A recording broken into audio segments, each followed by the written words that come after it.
Let's go. Okay, let's go.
Oh my goodness gracious.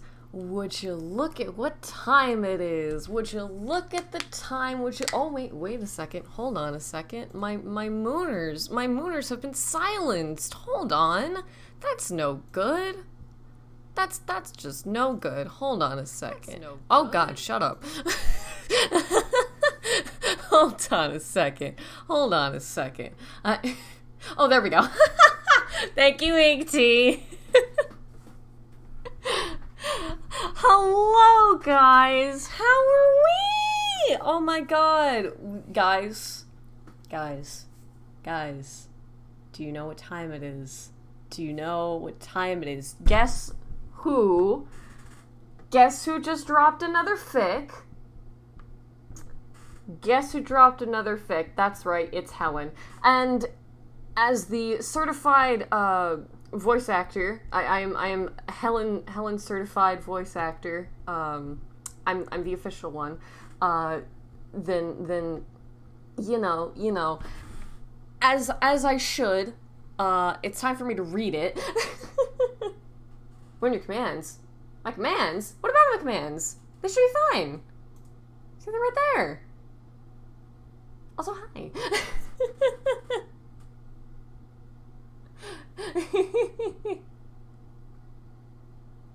No, it's fix. It's fix. Wait, hold on. Hold on a second. Wait, I need to check. Hold on. Not a scuff stream. It's not scuffed. What are you talking about? What are you talking about? I am always prepared every day of my life. Are you kidding? Hold on. Wait a minute. Oh, I turned them off. I'm stupid. Oops. There we go. That should be fine.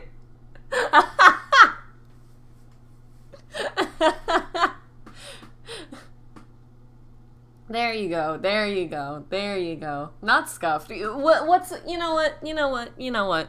Let's be a bit more self-aware, if you will. It's not a moon stream if it's just a little bit scuffed, you know? It's not on brand, right? It's just a part of my brand. It'd just be a little scuffed, just for flavor, just to show you that I'm a person. Also, thank you for the follow.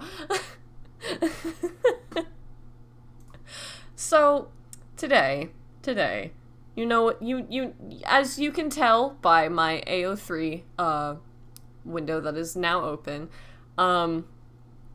we're gonna be reading the new fic that Helenite dropped called Fading Lights. Now I'm gonna preface, I had already read this before. I know. I'm sorry. I'm sorry. It's off brand. I know. I'm not going into this blind with you guys with me. But this does give me an advantage, because now that I know what I'm reading, I can accurately tell you guys when certain triggers will come up. I can time ambient music correctly. You know? And, you know, I can read it without stumbling over my words too much, you know, cause, you know, I'm already on that shit, you know? Sick without us to justice. Banjo music, oh, well, should it be banjo music? I got, like, shit, you're right. It should be banjo music. I just found Western music, even though it's technically not Western, but some folk music. Okay, you know what? Hold on. I need some folk music ambient. Hold on a second. Let's okay, hold on. No, I know. It's not accurate. Fuck, I need to be accurate. It's the Southeastern. I'm stupid. I'm a little silly, if you will. Ambient. How about this? That works. Okay, that works. That's perfect. Alright, okay. Appalachian music? Okay, alright. Hold on a second.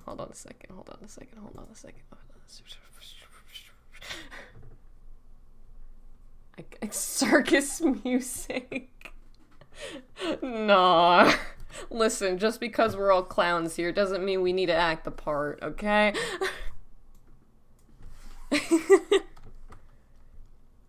No mod call? Oh, don't worry. We'll get into mod call. Don't worry.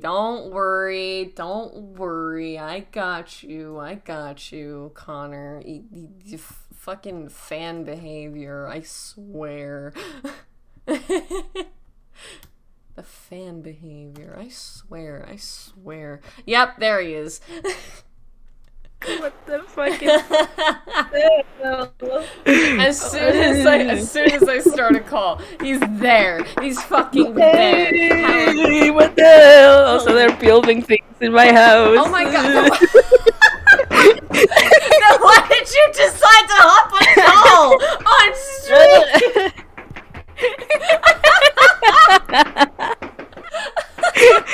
Listen. You need the vodka for when you go and eat, because I'm sure you have not eaten before the stream, you fool. Yes, I did. I had cereal.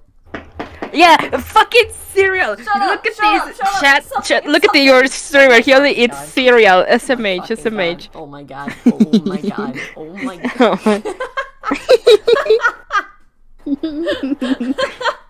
The ambient sounds of Connor. Yes, this is our ambient music. Actually.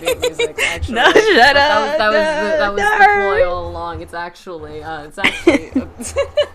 construction. Kill you. I'm gonna fucking there are actually kill several you. construction scenes in this fic. So I should know. I read it. No, you're a fool. You're a fucking fool. Damn, can't the man get his fucking floor fixed as a mage? see, author approved. I'm actually right. Damn. Can't believe you've done this to me, Helenite. I cannot believe you've done this. Okay. I'm sending you to your room. Okay.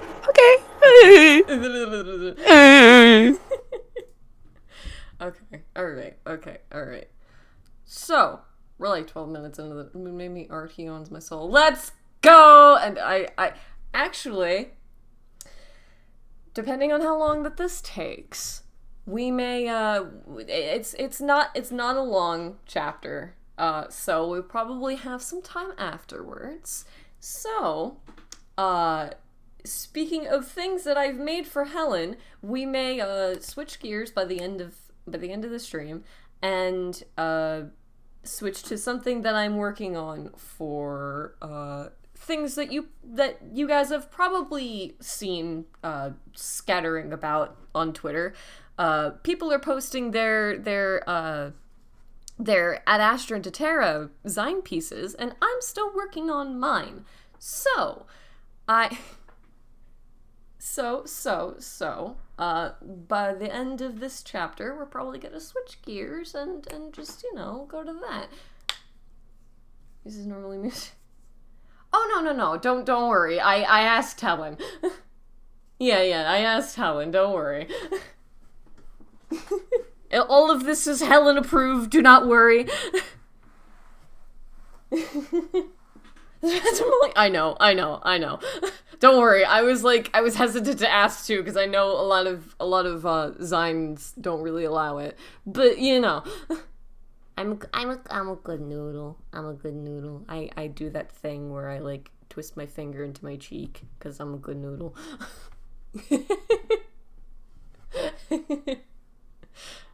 All right. Okay. All right. Let's get some ambient up,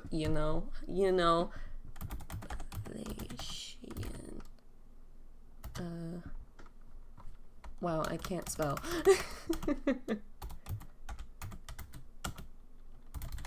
Appellation ambient music. There we go. Fallout 76. Hello? It's very quiet. Oh, this works. I think.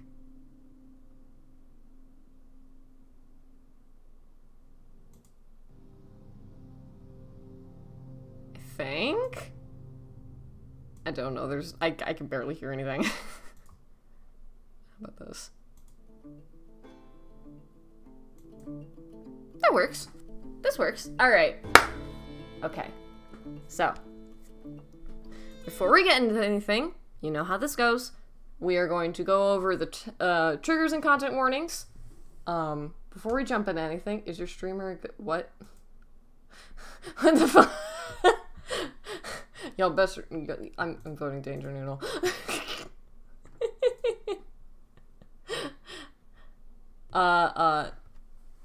No spoilers for those in the chat.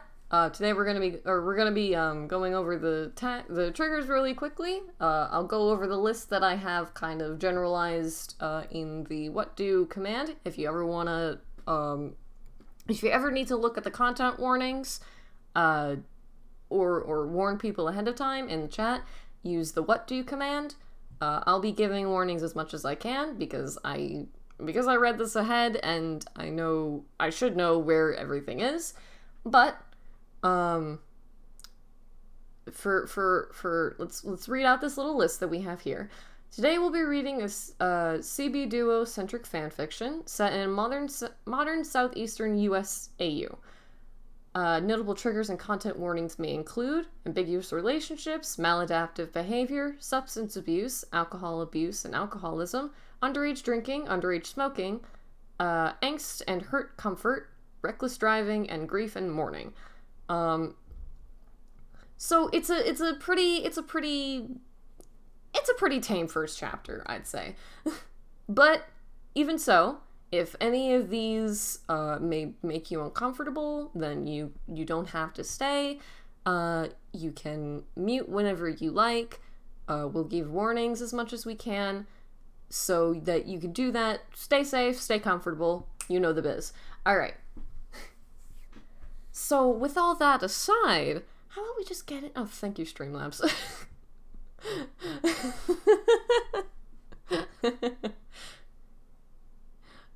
It's gonna be a sad fic. Oh yeah. This first chapter, from what I read, isn't too sad yet, but of course, Helen, this is only the first chapter, so it's gonna be fucking good. It's gonna be good.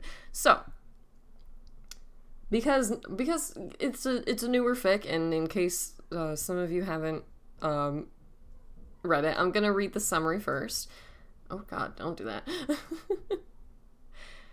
It's a simple thing, really. Driving and working to forget every horrible thing he's trying to leave in his rearview mirror. But when Tubbo picks up a hitchhiker that's hell-bent on remembering, he maybe stops driving so fast, stops trying to forget, maybe tries to figure out where he's going. It's about learning how to let go, and it's being okay with saying goodbye. And with that, how about we fucking start?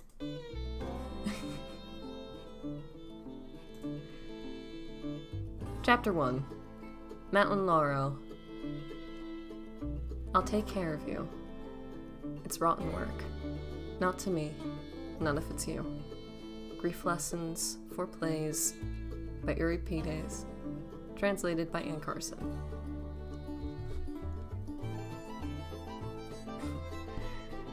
Hot wind whips in through the open windows, snarls the hair out of his eyes and off his sticky forehead for the barest second, cools the sweat on his skin before it's gone again, leaves him in the suffocating press of the unair-conditioned cab. The truck's tires sing as they skim over cracked asphalt, low thrumming whine as he takes hairpin curves too sharp, coasting with the curve of the mountains and not hitting the brakes once. Only pussies use their brakes, a rough voice mutters to him. Mostly burnt-out cigarette butts hanging from his mouth, jaw covered with 3-day-old stubble, stench of stale alcohol choking the air while he attempts to teach him how to drive.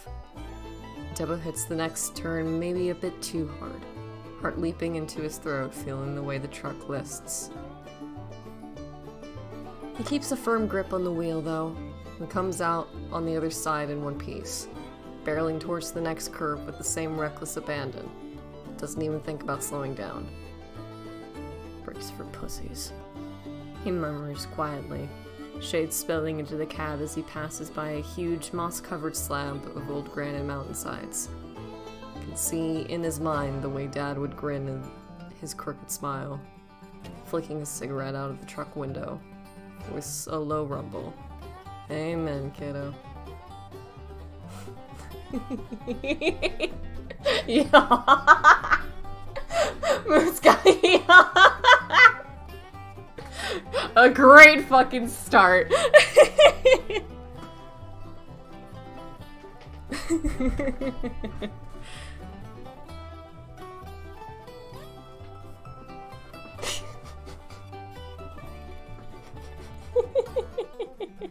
Great fucking start. Okay. You can't be lost if you're not going anywhere. Or at least that's what Tubbo tells himself as he winds through rural mountain country, dipping into deep green valleys and flying past rocky ridgelines. The mountains are old, older than he'll ever be. Time worn them down to gentle folds and ripples, patchwork of green decorating their slopes like a well-loved quilt. Streams tumble past one lane. Shittily paved roads cut through wide front yards or more sharply pitched slopes than anything. Massive granite boulders poking out from the earth where they blasted the road open a century ago. Rusted out cars stare at him as he drives past his own dinged up truck in his own dinged up truck like some kind of important for what could have been if Tubbo hadn't swiped the keys when he did. Slammed the front door shut and never looked back.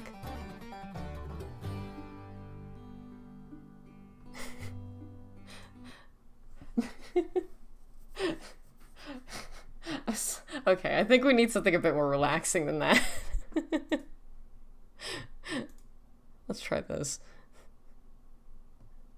That's a good starting. But let's see here.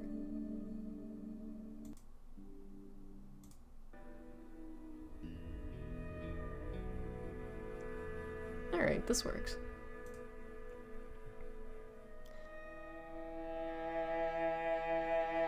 I think. I did! Shut up!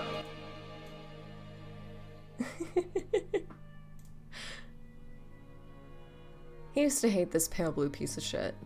Would kick at the dusty windshield with his ratty sneakers, always hoping maybe he'd smash through it one day. But now it's a godsend. It drives, it takes him where he needs to go, wherever he wants to go, blends it perfectly with the other rambling wrecks he passes. Scruffy men in baseball caps tipping their heads as they also hit curves too sharp. No one gives a shit up here.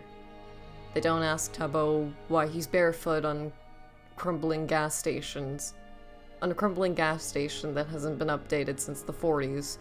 Just spit dipped out of the sides of their mouths and takes his wad of crinkled bills with a gape-toothed grin. He buys gas for the truck, lukewarm sodas out of wheezing coolers, snacks if he can afford it, cigarettes if he can't, shoots smoke out of the window and lets the simmering wind carry it far away. Summer melts the asphalt in places, bleeds noxious and dizzy through his open windows, and Tubbo worries sometimes if he's getting high off of it. Can't roll the glass up though, or he'll cook alive. The road system is a nightmare, added onto in bits and pieces over the years, no warning before the concrete or asphalt cut off into bumping pitted gravel. Would destroy the suspension on the truck if it had any left to speak of. Maybe for the rest of the world, there's rules and laws and things like that. But as soon as you pass the last comprehensible street sign, nothing seems to matter anymore. Sometimes there's chickens out in the middle of the road, pecking and ripping hot asphalt, baking in the late afternoon sun. Other times it's goats, staring at him with their insane eyes, just daring he try them. And one time it's cows. Tubbo pulls up short, pulse thundering under his ears as the truck comes to a guttering stop, leans his sweaty forehead against the steering wheel and hopes there's some cigarettes still left rolling in the floorboards. There are, thank fuck. And he lights one with shaking hands. Tucks it into his mouth as he slips beat to shit sneakers on. Sucks in a lungful of burning smoke and lets it pour lazy out of his mouth. The door groans when he opens it, desperately needing lubricant he can't afford, but the cows don't seem to mind the noise, regard him sleepily with wide dark eyes as they stand there flicking their tails idly. Their hides are scalding to the touch, coarse hairs soaking up all the unforgiving rays of sunlight streaming down into the grassy valley. Tebo pats them each in turn, stroking fingertips over white starbursts between dark eyes, trailing along velvety noses and ears. Breathes in deep the acrid burn of tobacco and musky stink of animal sweat. He makes stops frequently, not like he's really trying to get anywhere. Pulls over to poke around collapsing sheds and barns, finds twisted pieces of metal he keeps under the back seat because why not? If Tebo sees a good enough spot along a stream or creek, he'll stop to do laundry, toes practically going blue with the freezing water that tumbles down the mountain waterfalls. That comes bubbling up like snow melt from underground. Cicadas sing in the heat of the day when Tebo stretches out on the burning rocks to dry off, drifts into hazy sleep every time, mind slow and muffled like it's filled with cotton as the blurring press of summer drives into him. His thoughts, half dreams, always skitter back to the road, to driving one arm out the window and hand wrapping loosely around the steering wheel, swaying jerk of hitting turns too sharply, flying over low rises in the road, and careening down mountain slopes. He drives like there's no consequences, like he's got nothing left to lose. And that's kinda true. Nothing to his name but the scarce possessions rolling around in the back seat. The truck isn't even technically his, but the bank was more interested in the house than the guttering piece of shit out in the front yard. Let Tebo drive up in the mountains with an easy wave. There aren't cops up here. No one to stop him and demand some accountability for the way he slams the accelerator to the floor, flying down roads that drop his stomach out through the bottom of the truck, leave his heart in whatever sense he had in his head further up the road. Who taught you to drive like that? Warbling memory of a woman demands after he's spun into their front yard. And heartbeat wild under his ribs, hands shaking from the adrenaline, feeling and finally something. Tebo told her the same thing he drowsily mutters now. My dad.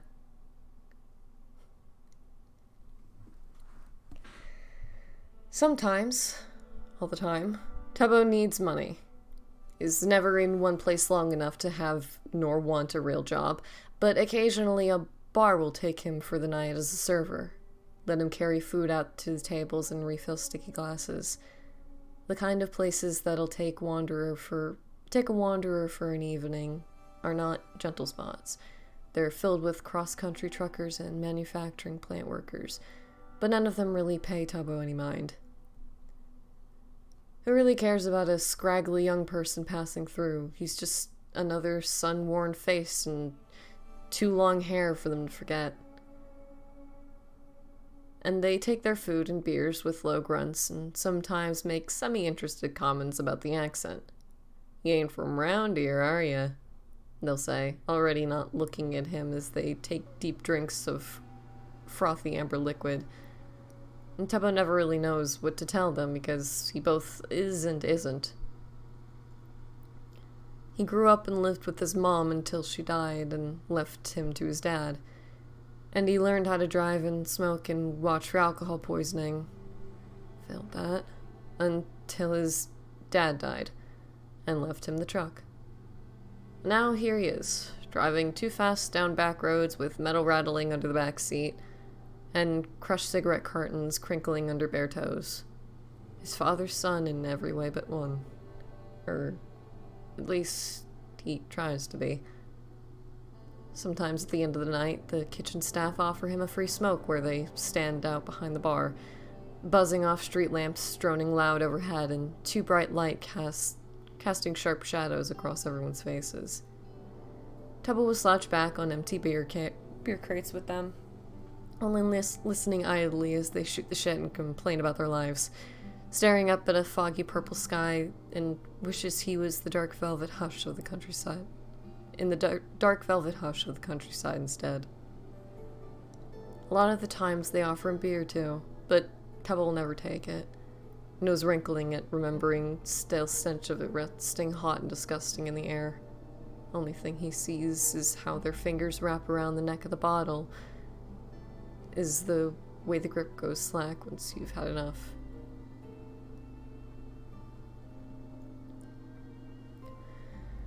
Drifters and hitchhikers are common sights plodding along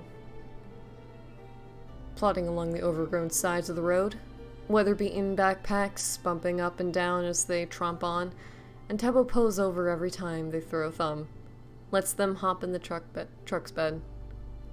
"Where are you going?" he'll call back. He either knows where to get them, or they'll hang through the truck's back window and give him directions. Tubbo's met some of the most interesting people on the road. Can't remember names if they're ever given, but usually doesn't ask for them. Is content to just sit and listen to something other than the crackling radio. Most of them are chatty as hell, also used to the simmering solitude of the South in the full swing of summer. Trade stories in exchange for a free ride and the chance to have wind cooling the sweat on their skin. So far, his favorites have been an old coal miner he could barely understand, but who directed him to the most beautiful spring he'd ever seen, waters frozen and sweet like honey, and then a self-proclaimed nomad can still remember all the songs she sang loudly and bright as they whipped down the mountain. Today's been a slow, sticky day, and Tubbo's lazily cruising through some valleys in between the mountain peaks. Hold on a second. I'm gonna... Changing music. Hold on a second.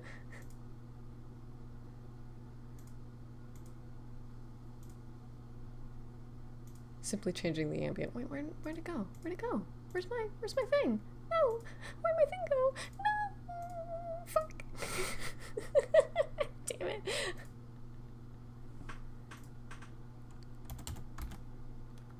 There we go. Okay.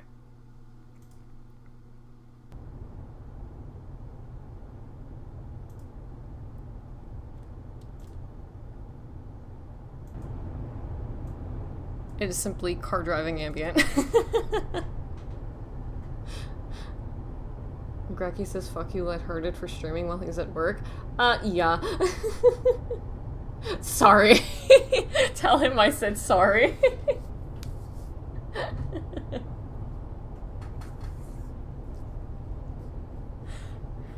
Actually, give me 2 seconds. I just realized I have no water. And I'm probably going to need it. So, hey Connor. Hey Connor. Hey Connor. Hey you. Hey Connor.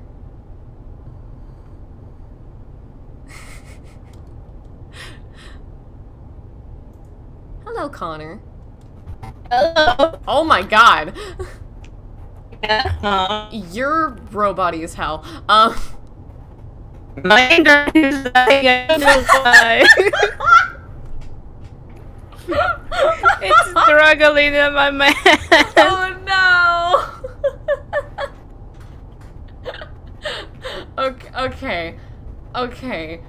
I'm gonna give you. Oh my god. I'm gonna give you a minute. You're so crispy, dude. Let me. Oh my fucking god. Hello. Hello? Hi, there you are. Okay.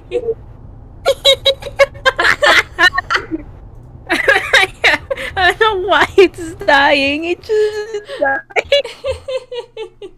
Alright, okay.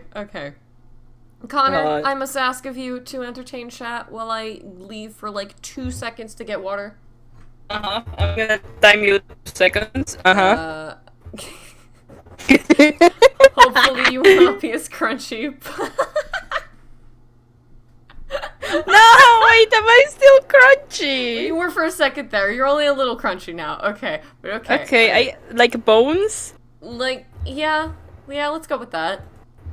Let's go. Let's fucking go. All right. I will be right back. Wait. Hello, chat. Oh my god. Hello, chat. Sorry if I become a robot and I disconnect. Sorry about that. I don't know why my internet's fucking dying right now.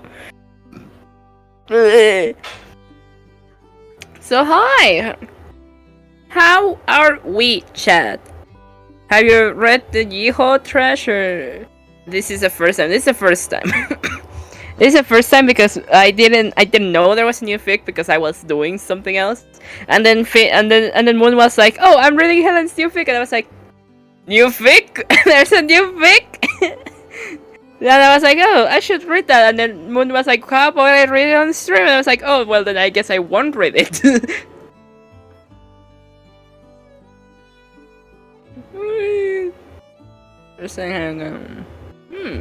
That's nice. That's nice.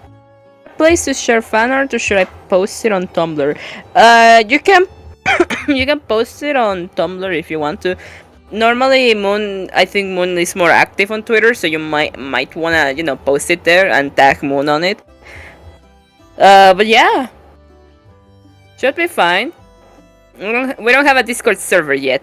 Yeah, thank you, Inkty. Thank you.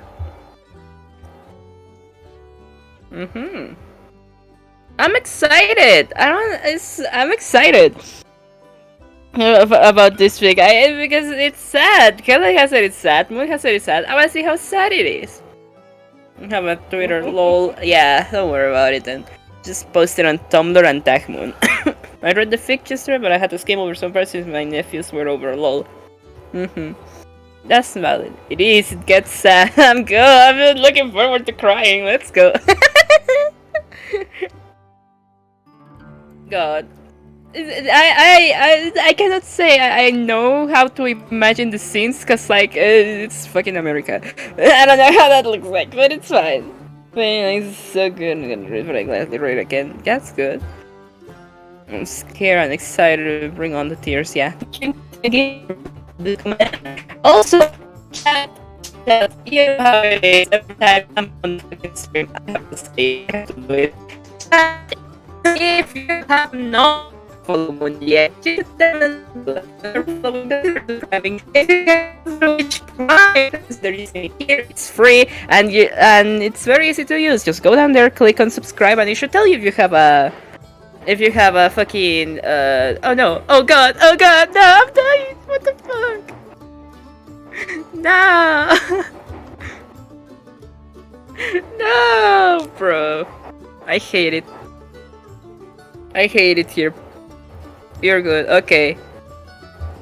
Crunchy. Yeah, sub to Moon. Give primes to the streamer. Give money to the streamer. Moon. By God, does Moon need the fucking money? Robo Moon. I'm a robot. I don't know why my internet is being so shit right now. Normally it it is shit, yeah, but like not this shit. Should be fine. I'm also eating right now, chat. I have soup. So we're having like fucking story time with soup, which is great. Good soup. Yeah, good soup. It's a good soup. What soup? I don't know what soup it is in English. So I'm just gonna say it's soup. It's a good soup though. It's got chicken. Well, it's like chicken soup. Like it's like, yeah, it's chicken soup. It has like a little chicken in it. It also has like some. I'm gonna say corn, even though I don't think it's corn in it, and it has like other stuff in it. It's very good. It's very nice.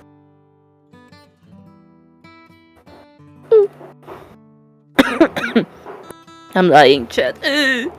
Is cereal breakfast soup? Technically, yes. If you look at it, then yeah. But no, because I don't think soups can be sweet. Oh, one gift.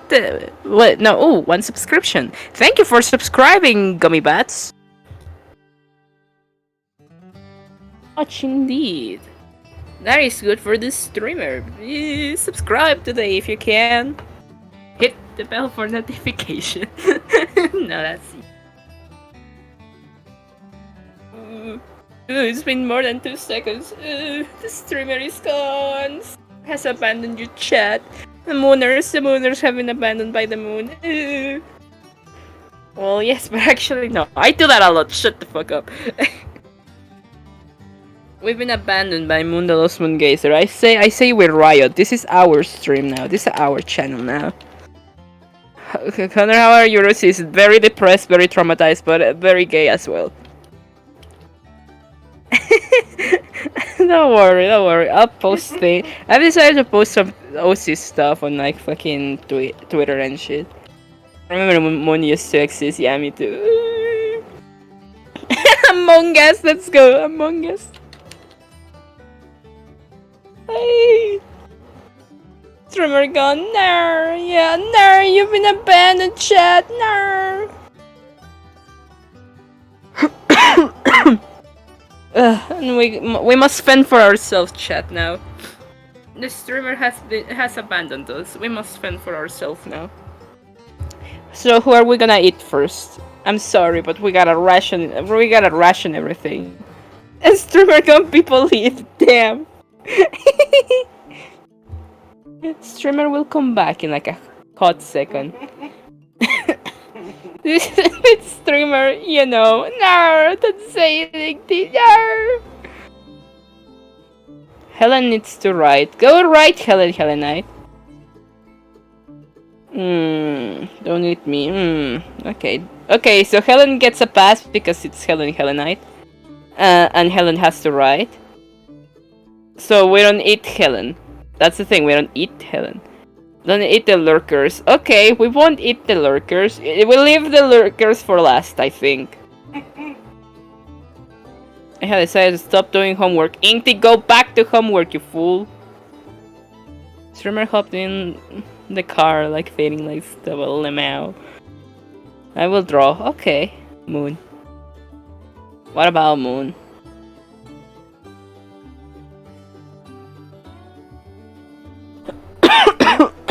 Are y'all talking shit? No. Hello? Hello? I was gone for like, how long was it gone? I wasn't gone for that long, I don't think. No, they are lying to you. They are lying to you. We would never. Well, We would never.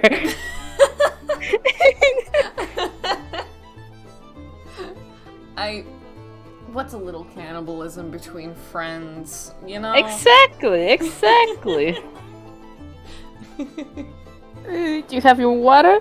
I do have my water, and I am all good to go. I'm all good. I'm good. You sure? I'm so good, you so sure? fresh, so swag.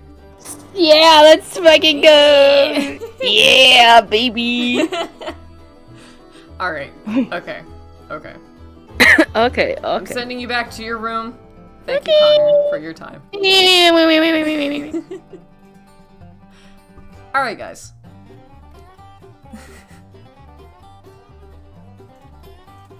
Let's pause that for a second.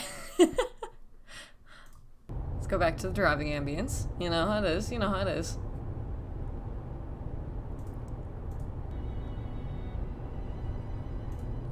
I'm gonna send you a nice yeehaw song for Fluff. Love that. Thank you. Hell yes. Awesome. Thank you. Alright. Let's jump back into it. Thank you for the follow, or the subs. Holy shit. Oh my god. What the fuck? You're subbing? Using your money on me? Damn. Fucked up. Fucked up if true. Are... Okay.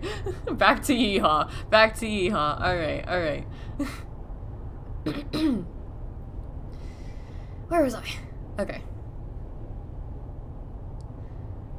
Today's been a slow, sticky day, and Tubbo's lazily cruising through some valley and between mountain peaks.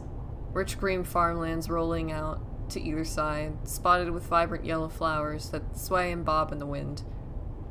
His head's pleasantly quiet, focusing on the whirring of the tires and the sluggish push of wind through the cab. But he wakes up a little when he spots a lanky figure trudging through knee-high grass. He's already slowing down before they can even throw a hand out. "Need a lift?" Tubbo asks, leaning across the passenger side window, and the hitchhiker shuffles a little closer, sunglasses perched on the bridge of a clearly sunburnt nose. The guy's got on what has to be the most garish Hawaiian print shirt that's ever existed. Like neon red-orange with blue flowers. Jesus, what an eyesore.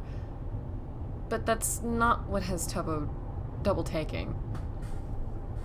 Oh, pardon me. Where the guy's dark hair sweeps up into long, messy bangs is a thick streak of nearly white hair. Has to be some sort of natural discoloration given how spotty it is. Races down the trailing strands of his hair like lightning arching into the night. Yes? The guy says. Doesn't sound all that sure. So Tubbo just cocks an eyebrow, and he jitters back and forth, hands nervously fidgeting with the straps of his backpack. I mean, yes, please. Hopping back. Tubbo jerks his head to the truck's bed, and the guy hesitates for a second before scrambling to life, almost like he was trying to figure out what Tubbo was telling him. The dark shape of him jumping over the tailgate flashes into the rearview mirror, and throwing the gear shift back into drive, Tubbo calls behind him. "Where you headed?" I don't know?" It's another statement that's phrased like a question, and honestly, just bizarre in general. Most hitchhikers had some place they were trying to get, or at the very least would tell Tubbo to drive on, and they'd hop out when they felt like it. But this guy seems more confused about the whole situation than anything. Before pulling back onto the road, Tubbo swings around the driver's seat to regard the guy through the open rear window. He's looking off into the distance, tumble of dark hair hiding his face, hands picking at one another over the backpack he's practically curled around. Looks about the same state of disheveled and as most other wanderers. Doesn't seem like there's anything super wrong with him. Clothes relatively clean, hands clear, not grimy, and scab covered. Hair needs to be brushed, but so does yours. And it sounds mean until you've seen some of the people Tubbo's seen. But he's not out here to be an ass or judgmental, but he's also not an idiot. Has enough sense rattling in his head not to get murdered.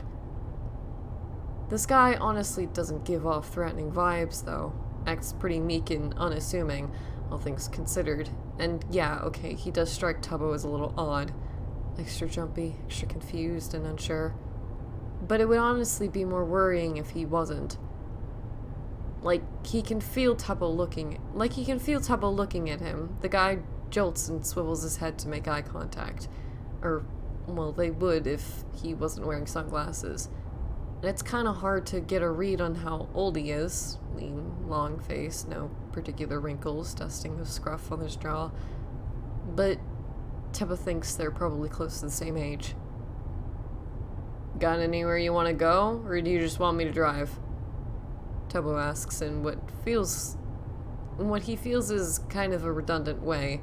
Wonders if the guy's a junkie or something for how much he fidgets and squirms. Not that that's a huge problem. Tubbo's picked up a few before, and as long as he leaves them to their business, they're generally content to mind it. But still, if it's all the same, Tubbo would kind of prefer him out of his truck sooner than later, if that's the case. The guy starts and stops, snaps his head away and hides behind a curtain of hair, fingers picking at each other relentlessly as he finally gets out. You can just drop me at the next gas station. 10-4, boss man, Tubbo says with a sloppy little salute, turns back around with a shake of his head and lets Mr. Twitchy make himself at home in the dusty back of the truck. Glad for the relative separation they have. With a quick double check that no one's coming, Tubbo pulls onto the road and floors it, engine rumbling agitatedly as the speedometer skyrockets again. At first, he keeps the radio turned down out of habit, expecting to hear rambly nattering start over the wind, but when it's apparent Twitchy doesn't have much to say, Tubbo cracks the volume back up. The radio's audio system is ancient, only takes cassettes and whatever it can pick up on its crooked antenna, so the music always crackles out of the speakers, made even more staticky by the mountains raising around them. Okay, now hold on.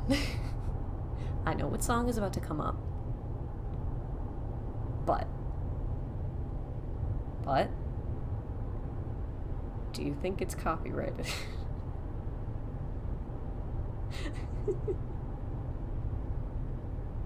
Because it's not a bad song. I looked it up. It's not a bad song. Oh, for sure. Aw. What if I play it really quietly?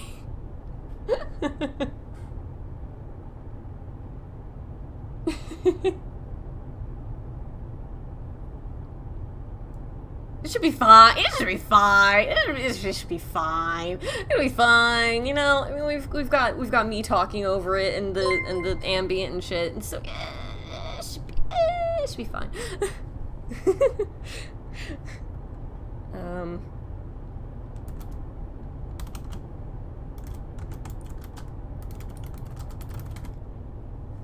There we go.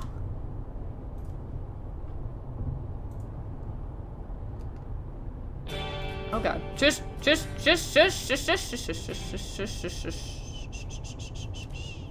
we go. Okay. It's very quiet. Thank you, E.T., for the hydrate.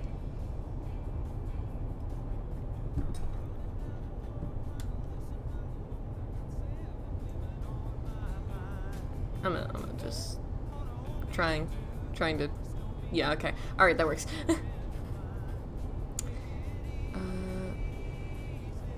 Still, it can pick up good signals sometimes, and after fiddling excessively with the scanner knob, Tubbo finally lands on a station that's mostly comprehensible, relaxing as the old-school rock starts grating from the speakers. His fingertips in time to the beat, lyrics trailing out of his mouth quietly. As the countryside rushes past, overgrown pasture land sectioned off by rotting wooden fences, rusted-out barbed wire, the only thing keeping them strung together. The sky overhead is a dazzling blue, intercut here and there by towering white clouds.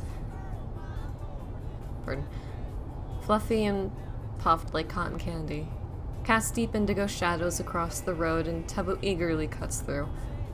Left arm hanging out the window, his hand raps on the door like a metronome. Sometimes lift up to feel the buffeting curl of wind through his fingers, and he sighs, mind lulling out and again. Pardon, I'm getting distracted. Mine lulling out again, same as black tires whirring over cracked asphalt. Tubbo almost forgets he's picked up a passenger, jumps a little when he sees something move in his rearview mirror before he remembers, oh, right, Mr. Twitchy Tweaker. Darts his eyes up to check on him. The guy edged closer to the window, curiously peeking through the cab, and at first Tubbo worries a little, seeing the hand he has curled through the open window, but then he catches those long fingers tapping in time to the beat. He hasn't been paying attention to what's playing, curiously tunes back in now and grins at the familiar guitar riff in country drawls, automatically humming along to lyrics he'd know in his sleep. And Tubbo glances again quick to the rearview mirror reflection, and where Twitchy is bobbing his head back and forth. At least he's a man of culture.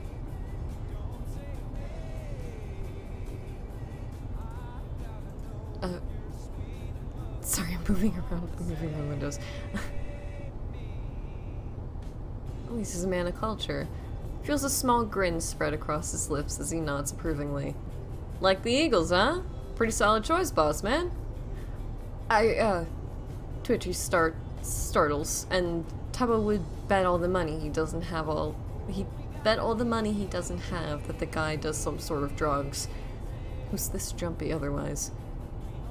And one of his long-fingered hands comes up to ruffle his messy hair.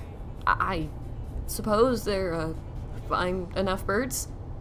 The steering wheel jerks with how explosively Tubbo laughs, sends them careening over the center line a bit, but he course corrects smoothly, abdomen jumping erratically with the force of his laughter. Hadn't been expecting that at all. Dude, I was fucking great. You're hysterical. Tubbo cackles, taking his eyes off of the road for a second to grin at Twitchy in the mirror. And he looks a little surprised at the compliment, but the bare smile is starting to tug at his lips up as Tubbo looks away again. Reaching over to turn the volume as high as it'll go, Tubbo crows loudly at the guitar solo filling the cab, flings his head back and forth in reckless abandon. He's full on drumming at the steering wheel now, barefoot jerking on the accelerator and sends the truck guttering forward. But Tubbo doesn't care, sucks in a deep breath and starts belting out the lyrics. It's off-key and clearly terrible, voice a little raspy from all the smoking he keeps saying he's going to cut back on, and over the cacophony of his own atrocious singing, he can hear the soft murmurings of a shy-sounding voice joining in. Tubbo takes a hand off the wheel to flap it up and down imploringly, come on, louder, and hoots happily when Twitchy gets the message, singing along with him a lot more confidently. They both suck. Tubbo's voice is all scratchy and rough. Twitchy's cracking here and there. Neither one can hit the beat right, and it doesn't matter one goddamn bit. Because they're the only idiots flying down this road 20 miles over the speed limit and having the best fucking time of their lives. Hold on a second. I wanna sing along to that part because it's good.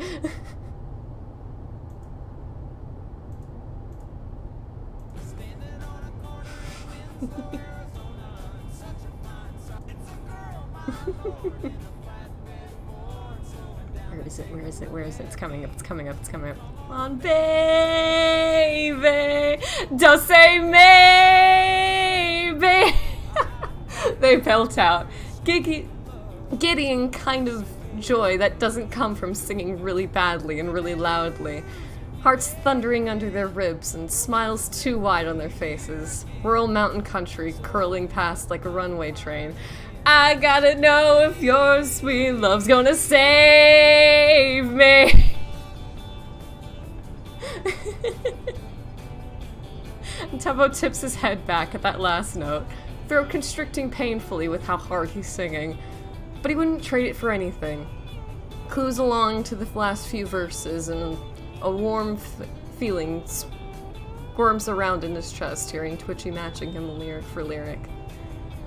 There's something to speeding down the rural roads, music too loud and scratchy, off-key singing warbly, but passionate. Having another person join in. And that really scratches at a certain part of Tubbo's brain. Knows this moment is going to live with him for a while. Take it easy, fades out. Fades out, and is mostly quiet for a second. Muffled sound of wind shuffling past, and their own panting breaths. And Tubbo locks eyes with Twitchy in the rearview mirror. His hair is all over the place, dark inky black and the brilliant shock of white as he rakes it out of his face, exposing enough of his expression that it's clear when he smiles, his eyes crinkle nearly shut behind his shades. He's got a really nice smile, all scrunched and genuine, one of those that you can't help grinning back at. And Tubbo looks out the road with a floaty feeling pushing in his sternum, already singing along with the next song cranking from the speakers, Twitchy harmonizing with him horribly. Time is an easy thing to lose track of out here, especially considering the wonderful distraction of good music and a willing duet partner. And it's not clear how many songs they got through before Tubbo was coughing erratically, throat dry to the point of making his eyes sting. He pulls over to the next gas station without really thinking about it. Only thing in his head being the burning desire for a lukewarm Coke and maybe a popsicle if they have them. And then remembers, like a bat cracking the side of his head, just drop me at the next. Oh, shit! Tubbo mutters, rough, through the truck and to the park outside the storefront and swivels around to the near window. Finds a curious face already looking back at him. Fuck, man. Sorry, I think I passed like 3 other stations. I wasn't paying any attention. I can drive you back if you like. Huh? Oh, no, this is fine, I promise. Twitchy stammers, and damn, Tubbo's really gotta stop calling him that.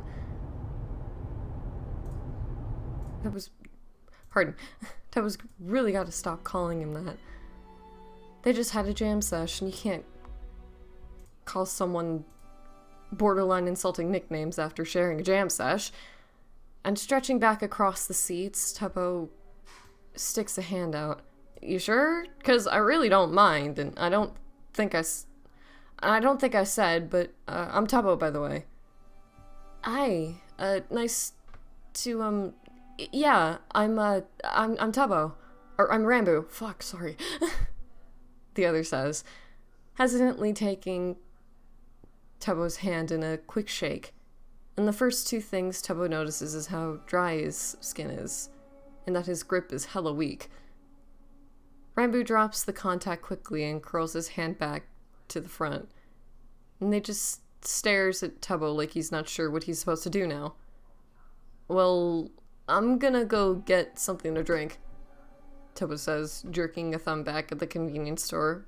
Was about to ask Ranboo if he wanted anything. It's just polite as all. But Ranboo scrambles away from the window before Tubbo can say anything else. Yeah, no problem. I'll get going, Ranboo calls as he jumps over the side of the truck's bed, hauls his backpack out next, and works on getting it situated. Yeah, okay, that was weird. But everyone wandering down the sides of the roads kind of is, and given some of the people Tubbo's met, Ranboo seems like he's one on the more normal end of the scale. The driver's side door groans like it always does when Tubbo wrenches it open, and he slides out of the stuffy interior of the cab into the blistering heat of the late afternoon. He really should have probably put on shoes. Hops back and forth on the tips of his toes, trying to minimize their contact with the simmering blacktop. Cocks an eyebrow at the perplexed expression Ranboo's giving him. What? Do you not have any shoes? Ranboo asks as he shuffles closer, and good fuck. But Tubbo did not realize how tall he was. Has to tip his head back a little to address him, and nods at the truck. Yeah, I just don't like wearing them. Looking down at Tubbo's feet, hopping back and forth to not get burned, and then back up to him. Ranboo arches his brows high in the way that screams, how is this preferable? And Tubbo sticks his chin out, definitely declaring, shoes are for losers. Shoes are for losers. Ranboo ducks his head down to consider his own feet, scuffs the toes of a sneaker against the pavement, just as ragged as yours, but his don't match, one dull red and the other livid green, both completely different shoes. Looks back up with a sheepish smile and sloppy shrugs. Huh, guess I'm a loser then. Nah, I give you a pass. You can be officially not lame, but only 'cause I said so. Tebo says like this is a great honor, and Ranboo, obviously understanding it is, laughs quietly, face doing that scrunched up smile that reminds Tebo of late night movie sessions and stinky feet in his face and lots of things he tries to forget. How magnanimous and generous you are, O vernated one, to graciously extend this offer to one such as myself. Ranboo says loftily, sweeps forward into a low bow, and Tebo snorts at the theatrics of it. Doesn't really understand every word he used, but forgets about being irritated once Ranboo straightens back up, his sunglasses having slipped down the bridge of his nose a little. And it's the barest glimpse. Not enough for Tebo to even guess at an eye color, but it makes him smile all the same because he was right. Ranboo's eyes do crinkle near shut when he smiles.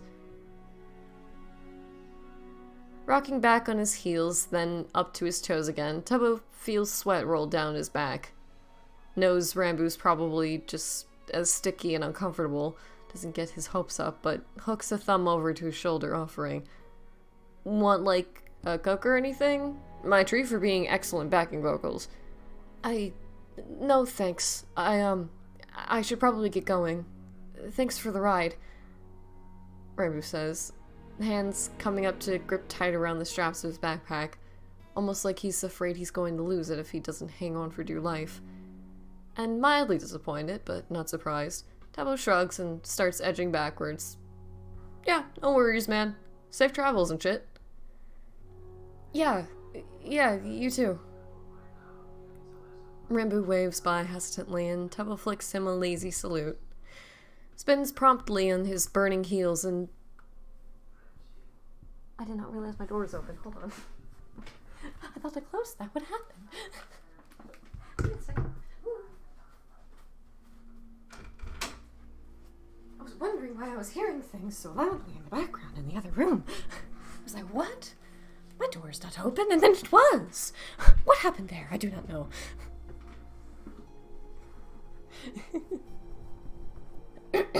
Alright.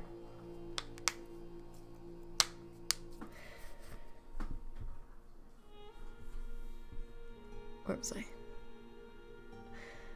And Tebo flicks him a lazy salute, spins promptly on his burning heels, and winces all the way to the convenience store. There's a little bell over the door that jingles when he walks in. Musty smell of the ancient air conditioners running full blast hit him pleasantly in the face, and he sighs, and wipes leftover sweat off his brow. Tebo wanders up and down aisles, soothing his feet on the cool slick tile, absent-mindedly humming to the crackling music drifting lazy out of the speakers. Can't put his finger on why this particular gas station seems so nice. It's just as dusty and gritty as practically every other place up here. Cooler's only half working, so the glass bottle Tebo pulls out of them is more chilled than cold. But it fills him with pleasant, tingly feelings anyways. He finally figures it out as the cashier's ringing him up, catches the snatch of a chorus, and makes a noise of understanding. We're playing Eagles in here.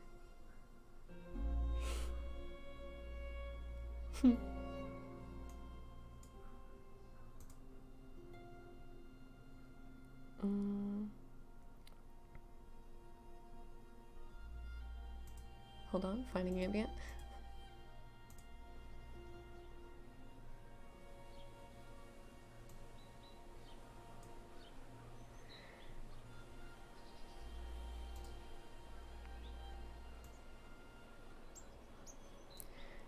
There's roads that run along ridge lines, cling to the sides of mountains like stubborn barriers, and they're nicely paved, frequented by tourists that just want a pretty drive, want to see the green hills and deep valleys and blue mountains in the distance. but not feel any of the humid heat that clogs the air. Those roads are less busy during the week, during the height of summer, when anyone with a brain is visiting to the coast, or if they're... Why are you calling me gay?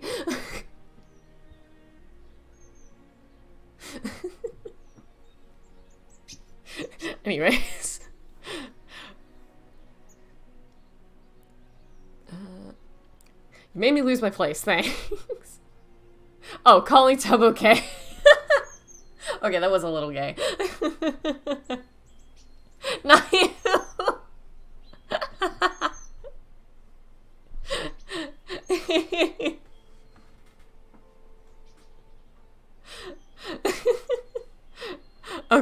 Okay, alright.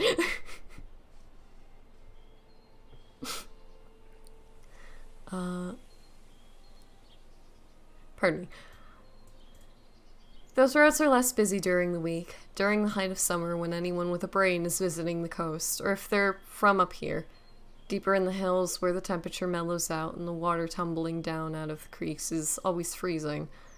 Tubbo drives too fast and too slow and in alternating patterns, whips 20 miles over the speed limit around curves, but actually hits the brakes on straight sections, head turning at 90-degree angles to look out the window the entire time. Pull-off spots are scattered along the roadside, advertising sweeping vistas and amazing views, but there's one in particular Tubbo always stops at. Leaves the keys in the truck because no one but him wants the horrid thing, and the grass is chronically overgrown. Tickles his knees as he hops to the low stone wall, trudges out the moldering picnic table that's given him more splinters than he'd like to count. He sits on it anyway, tucking his legs up and just stares at the dark emerald green of the summer leaves, and a land softly rumpled by an unmade bed, trees decorating the slopes of ancient mountains, same as a homemade quilt. Patchwork of green that stretches out into rich shades of blue, and possibly fluffy white clouds floating past overhead. It's so quiet up here. It's so quiet. It's so gentle. It's so calm. Tubbo sucks in a deep lungsful of sticky sweet air, holds it in and lets it swirl around in his lungs, exhales and swears it takes some of the smog with it. He leans over and props his arms on his crossed legs, hands hanging down and picking up splinters from the table. Lets himself breathe, lets himself not be tired and hopelessly in love with this place. Lets himself be hot and tired and hopelessly in love with this place. Him and here have a complicated relationship. He loves it. He can't stand it. Where is he going? Is he going anywhere? Does he want to? Does it matter? But doesn't everyone? Nothing is simple. Nothing is easy. It's just all about flying too close around blind turns that swing through tunnels of sun-spattered leaves, shooting smoke out of the window and staring at the view instead of the road, working to forget everything in the rearview mirror. It's about learning where you're going. It's understanding it's nowhere.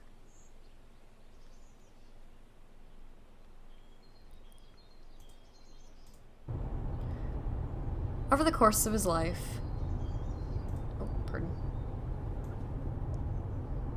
Over the course of his life, Tubbo comes to learn people don't really tend to stick around. They either die or have other more important things to move on to. Can't be bothered with whatever the fuck he's doing or not doing with his life.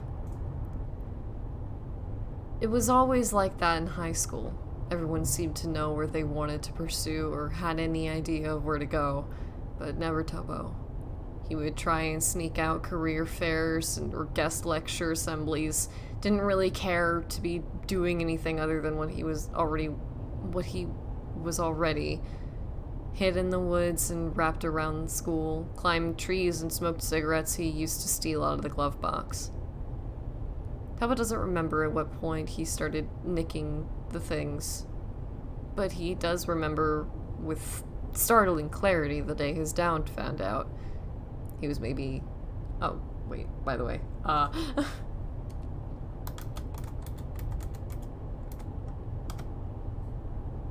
Just letting you know.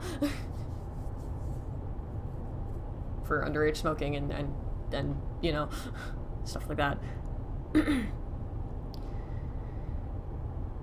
Tubbo doesn't remember what point he started nicking the things, but he does remember with startling clarity the day his dad found out. He was maybe 16, too young to be trying to learn how to smoke, old enough to be taught how to drive, was the right age to know what a parent's reaction to catching their teen reeking like tobacco and coughing shouldn't have been wordlessly tossing him his own pack of cigarettes. He'd lived with his mom for 14 years of his life, so Tubbo had enough of an idea of what family was supposed to be before coming here. And he knew this wasn't it. Words were not a thing that happened, or they didn't happen during the day, and not without a series of glass bottles. Only eked out, slurred, and turned around in the dark hush of the night. That's kind of just how it was with Dad. He didn't say much, meant a few words and also too many. Scraped himself off of the floor in the morning to drive Tubbo to school. Sometimes remembered to pick him up in the afternoons, and sometimes, a lot of the time, Tubbo caught a ride with his friend, the one that was going places. Hey, you wanna have like a sleepover and junk? Tommy would ask, even though it'd be a Tuesday and they both had tests in chemistry the next morning. And he always did that. Always tried to get Tubbo to stay after dinner or after the movie was done. Drove too slow on the way back to his place because it's dark, trying to be safe. Nah, thanks though. Tubbo ended up telling him 9 times out of 10. Didn't kick his shoes up on the dash in Tommy's car since it was all clean and nice. And he always did that. Always made sure not to ruin Tommy's nice things. It was like that back at his house too. Made Tubbo feel so out of place that in that tidy living room he never wanted to stay long. Sat stiffly on a soft couch that smelled like laundry detergent in his patched up jeans, mindful of where his ratty sneakers were. Counted the minutes until he had to go back. He didn't have to worry about being nice and polite and normal back at his place. Could dump his backpack inside of the rattling screen door. Didn't matter if he kicked dirty shoes up on the scratch-to-shit coffee table. Only thing he really had to worry about was if Dad was off the floor or still on it. If he was gone, it meant he was probably out working. Would come home later smelling like the underside of the bar. Crash stuffed deep in pockets of a suit that hadn't meant much in a long time. And if he was still there, Tubbo just had to make sure he was on his side and breathing.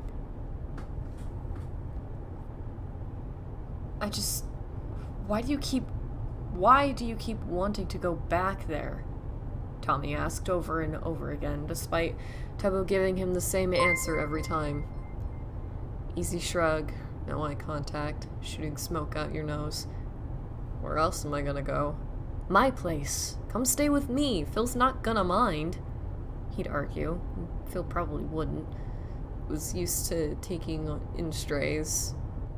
But how was Tubbo supposed to find a spot in that too-clean house for him to dump his fraying backpack, prop up his dirty sneakers, where he could leave cigarette ash, where Phil was the type of parent to wordlessly toss them crisp packets and not smoke cartons? And then we can go to college and shit. Room together, you know? was the next usual follow-up, and Tubbo always wanted to laugh because there was no money for college. And even if there was, his grades are ass. Couldn't get him anywhere even if he wanted. And it's not that he's dumb. It's just, he doesn't care. He hasn't cared in so long because no one else does. Not really, so why should you? I'll tutor you, Tommy argues. Why does he always argue? Why does he care? What does he see in you? Why does he think that you have potential? You're not going anywhere. Doesn't he understand? Doesn't he get it? 0 times 0 is still 0. Nothing begets nothing. We'll get your grades up, and you can get a scholarship or something. But what's the point? Tubbo didn't want to trade one scruffy cinderblock building for another.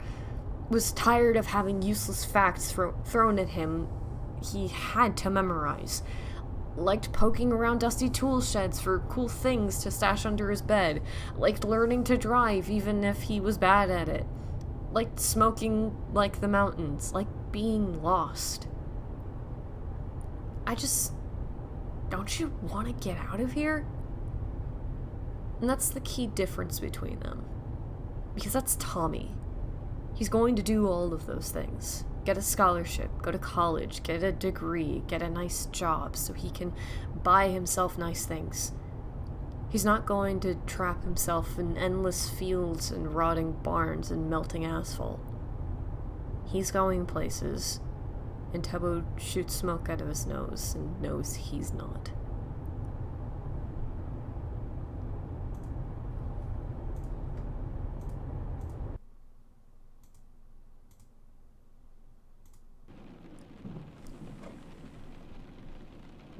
Rain crashes and pings into the windshield, completely obscures the road in a wash of blue-gray. The dark off-white of the forest hugging the edges of the asphalt and marking the border of where things get interesting if he crosses it.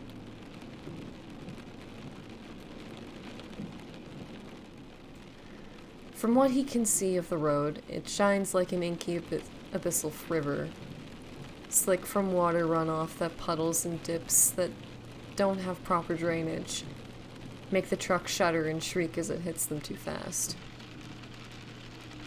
There's a perverse kind of excitement feeling the tires slip wildly, knowing he has absolutely zero control right now, and Tubbo laughs shakily and a little deranged, heart skittering under his ribs as he slides towards the edge of the road. Wonders if the trees are strong enough to catch him. Thunder rumbles threateningly in the sky overhead, drowns out the heavy thud of rain and fizzing static he left on for some reason. Booms and rolls like screen doors slamming shut and bodies hitting the floor after too much drink. Tubbo howls with it, screams himself hoarse trying to match the volume of those percussive rumblings. Shrieks high and giddy seeing the lightning flash past, mirrored beautifully in the river of the night in front of most. He doesn't remember a lot from school. What's the point? He knows how to smoke, he knows how to drive. But that's a thing, right? A myth thing. The river of night, blacker than the abyss, colder than winter, a river of death, navigated by a ferryman with a boat and a long pole. Well, the truck's not a boat. Might as well be with all this rain, all this water. One wrong turn and you're submerged. But Tubbo supposes it counts. Cackles with the thunder and stomps on the gas, flying down the river Styx looking for wayward souls to ferry. And maybe he's just one himself. Doesn't know he's damned. Doesn't know he's dead. Maybe he's lying on the kitchen floor in a puddle of sick too, maybe. And his stomach drops out through the bottom of the truck because that was too fast. That was too fast of a jerk on the wheel. Spinning out of control, horrible shrieking of tires skidding over pavement. He can't get control. Mind tumbling end over end. Which way is up? Which way is down? You're lost. God, what have you done? You're gonna die. Except for he doesn't. The truck comes careening to a stop in the middle of the road, and Tubbo bends over the wheel, gasping frantically, heart pounding in his ears, rain thundering on the roof of the cab, world spinning out of control around him, thinks he's going to throw up, gonna be sick, right all over the kitchen floor, and they'll find you, like that too, drowned in a puddle of your own. Tubbo jumps at the sharp rapping he hears over the storm. Thinks for a half-insane second it's the police come to get the body.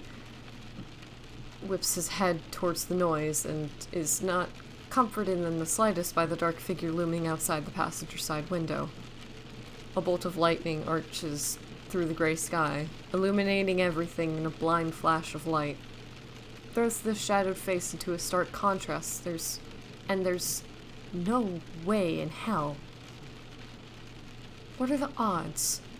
What are the actual fucking odds of all of the mountain country, and you hardly ever see people twice? There's no way. But no one else looks like that. And Tubbo finds himself stammering. Ranboo? It's been weeks. Tubbo didn't think he'd ever see him again. And yet, here he is, for some reason, standing outside the truck with worried eyes, absolutely drenched, dark hair streaming down into his face like inky rivulets of water, that white streak cutting through it vibrantly. He's motioning at Tubbo to roll down the window, and after shuffling across the bench seat, he starts spinning the handle, a wave of damp air and cold spattering rain washing through the cab. Are you alright? Ranboo has to yell over the storm to be heard. And this is the first time Tubbo's seeing him without his sunglasses, and man, he is emotive. Brows drawing down low over frantic eyes, which are not the same color, actually. Tubbo squints, not sure he's seeing things right, but no, the left eye is green and the right an odd silver almost. Lashes on the eye bright white, same as the streak in his hair. Huh. Weird. Wonder if... Hey! Did you hit your head? Or, can you... Do you know where you are? Like, what's your name? Ranboo asks in a stumbling attempt to see if Tubbo's got a concussion, pushes dripping hair out of his mismatched eyes and peers closer, lower lips snagging between his teeth, and not wanting him to stress any further, Tubbo forces his mouth to unstick. Yeah, I'm good. We're up near Old Fort, and my name's Tubbo. But what are you doing out here? Ranboo cocks his head to the side, clearly taken aback by the question. Opens and closes his mouth in seeming confusion, but answers anyway. Walking? In this shit? Tubbo demands, as if, on cue, a bolt of lightning streaks past, explosive rumble of thunder not far behind. The rain is still a relentless downpour, and it's summer in the south, so it's not cold, furthesting from it, but outside is damp and miserable and gross. And Ranboo just blinks at him like he doesn't see the problem. Is he dumb? Is he actually an idiot? Why is he out in this? Why not just find somewhere to sit for a few hours? Christ, man! And enough of the stupidity. Tubbo decides, scoots over to the bench to make room, calls as he goes. Alright, get in. Stop getting drowned. But, I'm what? Ranboo says in his statement that sounds like a question voice. And, God, what is wrong with this man? Like, Tubbo gets not wanting to wreck nice shit, but his truck is the furthest thing from nice. It's just shit, actually. It's not a Lamborghini or anything, boss man. Now get in before you wash away. Tubbo commands, already back behind the wheel. But he's prepared to get out and stuff Ranboo in through the window if he keeps puttering, and thankfully he makes the correct choice. Wrenches the door open with a sharp squeal. Thanks, he mumbles quietly, shuttering the door gentler than Tubbo ever has and gets to work rolling the window up. I'm Rambo, by the way. Yeah, I remember. Hasn't been that long, man. Tubbo laughs easily, not really thinking anything of it. Hasn't shifted out of park yet, so he just happens to still be looking in Rambo's direction. Watches confused in the way that he suddenly tenses, shoulders going rigid.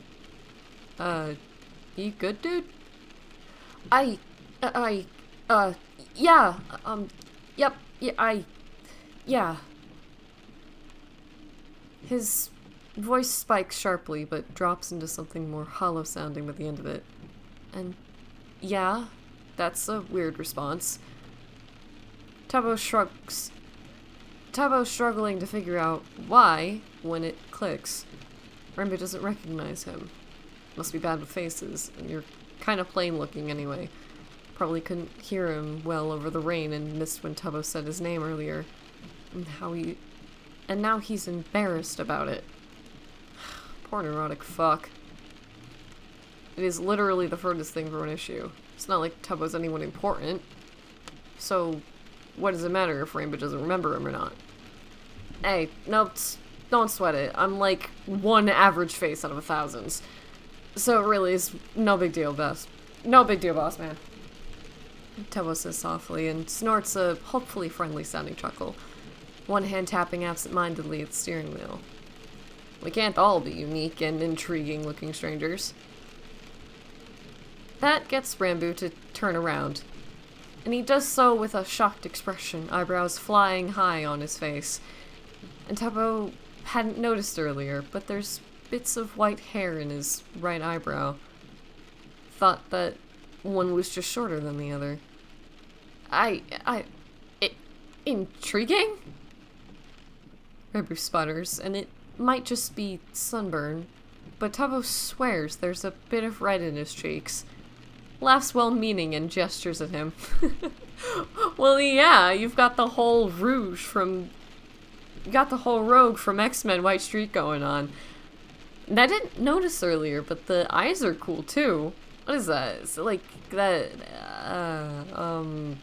all white thing? Shit, sorry, I'm blanking on the word right now. Albinism. And kinda, it's, what I have, it's more close related to vitiligo. It affects my left eye and eyelashes, parts of my eyebrow and hair. Rambo says, tapping the under his odd-colored eye. And it's not just light gray. There's little flecks of pale blue and what look like pink under the iris. My skin around there is also, lighter, but it's hard to tell since I'm already, white. No shit. Tubbo exclaims, leaning in to try to see better. And now that he's pointed it out, Tubbo can find the edges of the lighter patch of skin, eyes tracing it from where it creeps out of his hairline, spilling across his face in a pale stain. That's really cool, actually. Does it have a name? Does... what have a name?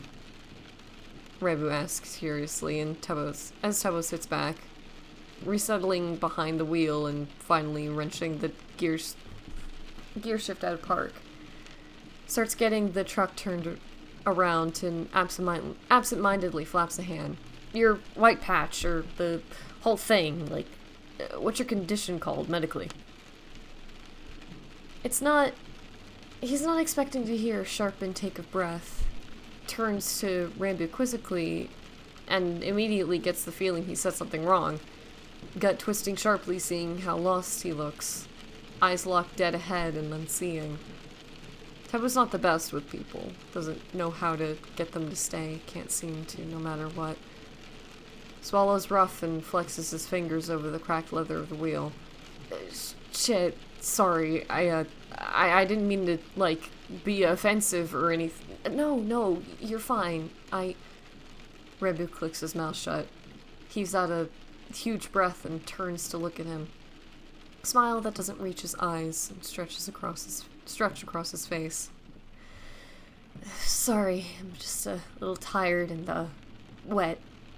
But it's called poliosis. It's genetic, I think. Just like some people in my family have it too. And in his head, Tubbo's picturing an entire clan of super tall, extra lanky people with zebra-striped hair and mismatched eyes. Heart panging sadly at what that must feel like. To see how well you belong somewhere.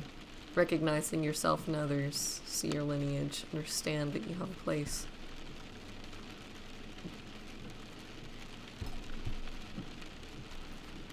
I have my mom's eyes. Tubbo finds himself murmuring without thinking. Because he always wanted that, too.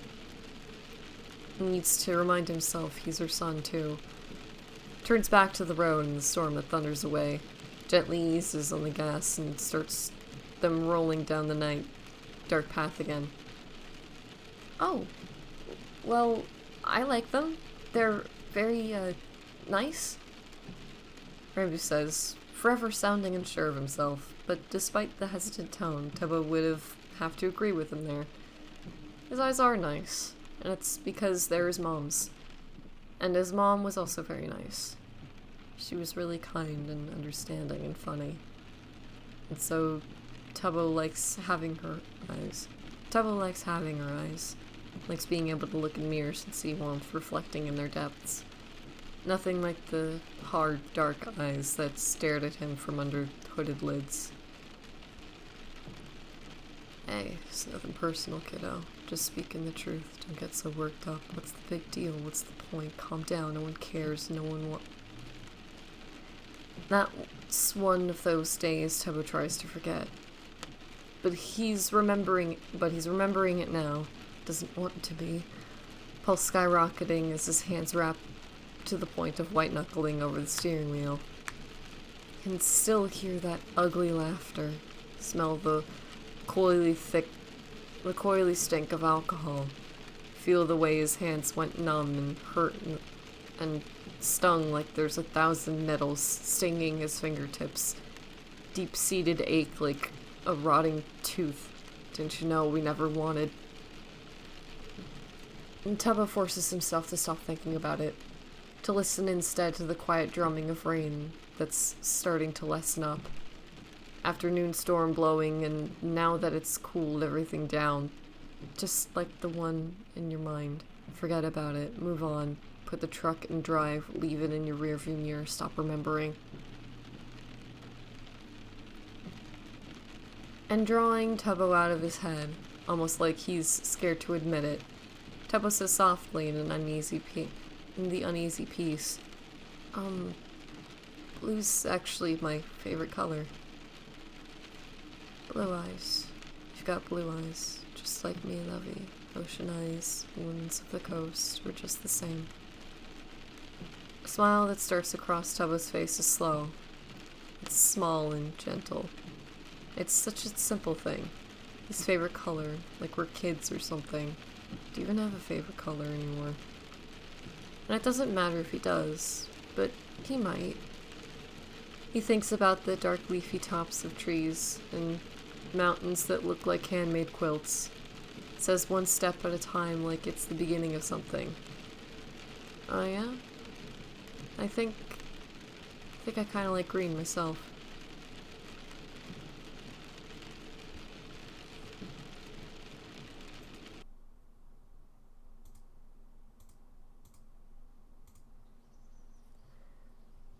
Eventually the storm lets up.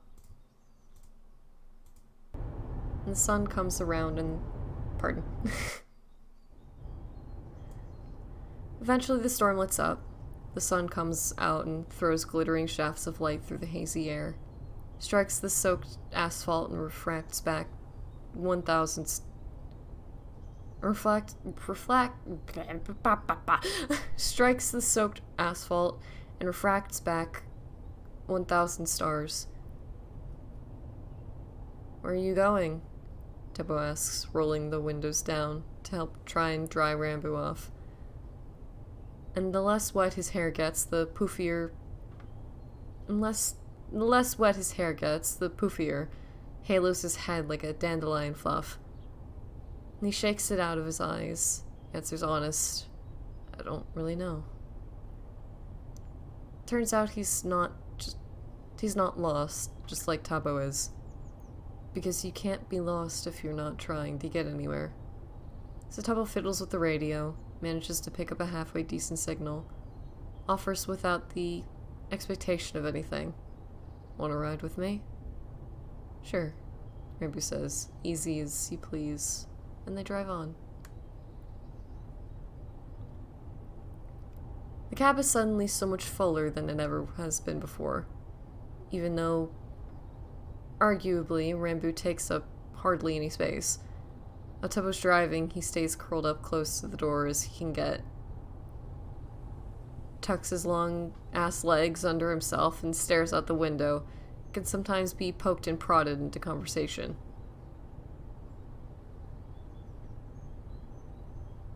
Pardon me a moment, I'm looking for music. Hold on. Wait a second. More ambient. More ambient! Immersion! Immersion!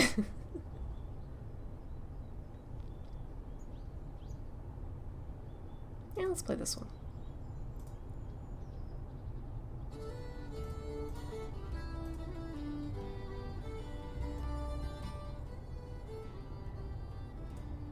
It's good. Oh my god, Spud's here, what the fuck? Holy shit, hi, what the fuck?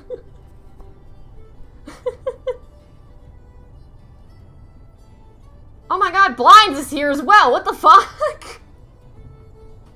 What is happening? Hi!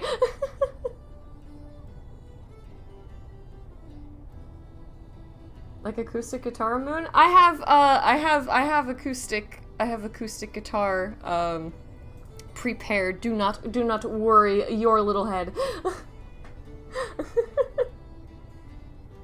You got a thing for me? Fuck, okay.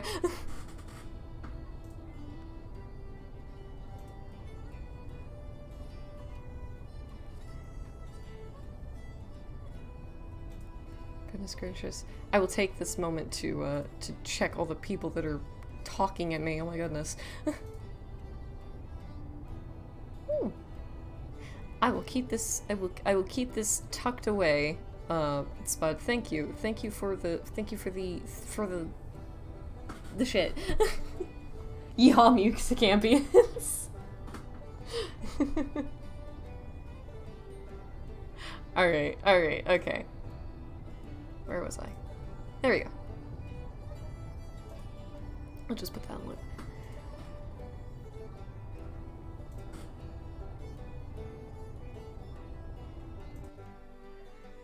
The cab is suddenly so much... let's try this again, okay. Also, yes, say hi to the D&D people. This is my D&D group, Blind and Spud. You're cool, by the way. Mwah, I love you.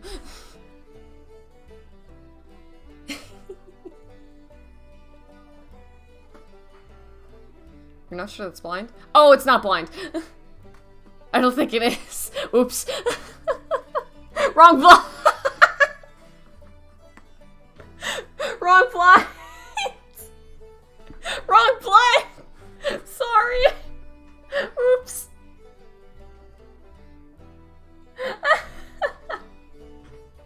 Sorry about that. Okay, alright, okay. Back into character. Let's get back into this. It is okay. Alright, let's get back into it. Okay. The cab is suddenly so much fuller than it ever was. It ever has been before. Even though, arguably, Ranboo takes up hardly any space. While Tabo's driving, he stays curled up as close to the door as he can get, tucks his long-ass legs up under himself and stares out the window. Can sometimes be poked and prodded into conversation. Like Tabo's initially assumed.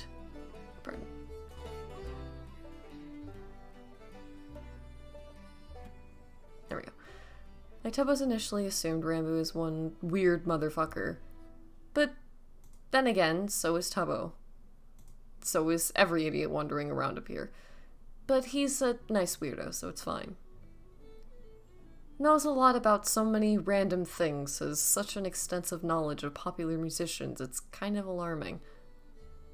He's fascinated with the most boring, moldering, crumbling things. You can just ask him one question about the Middle Kingdom of Egypt and he's off. And then there's the one afternoon he lectures Tubbo for almost 2 hours about different types of grass.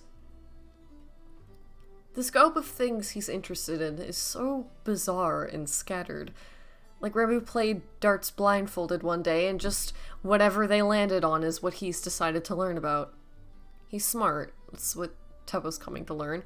He's so fucking smart, and yet somehow his head is also so completely empty.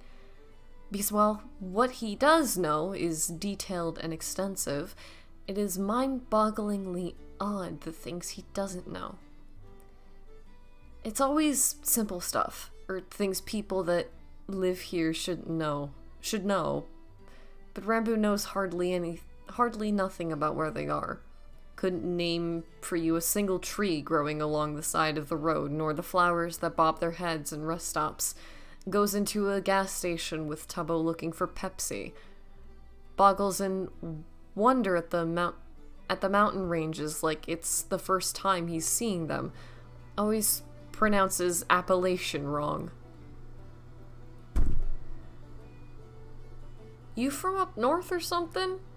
Tubbo asks him where they're sitting in the slightly less scorching shade under oak trees. Rambo inhaling a to-go cup of sweet tea like there's nothing else he wants for as long as he lives. He chokes and sputters on his next mouthful. Drink slower, idiot, Tubbo chides around in amused laughter. And Rambo wipes drops of tea off the back of his hand. Shrugs, fingers fiddling obsessively with the straw. Oh, not really? Pardon me. Oh. I'm just kind of from around, you know? Nah, I get it. Tubbo reassures him, sucking up the last dregs of his half lemonade, half tea, because he's kind of from around, too. He's been driving for a while. It's hard to keep track of all the whens and wheres and whos.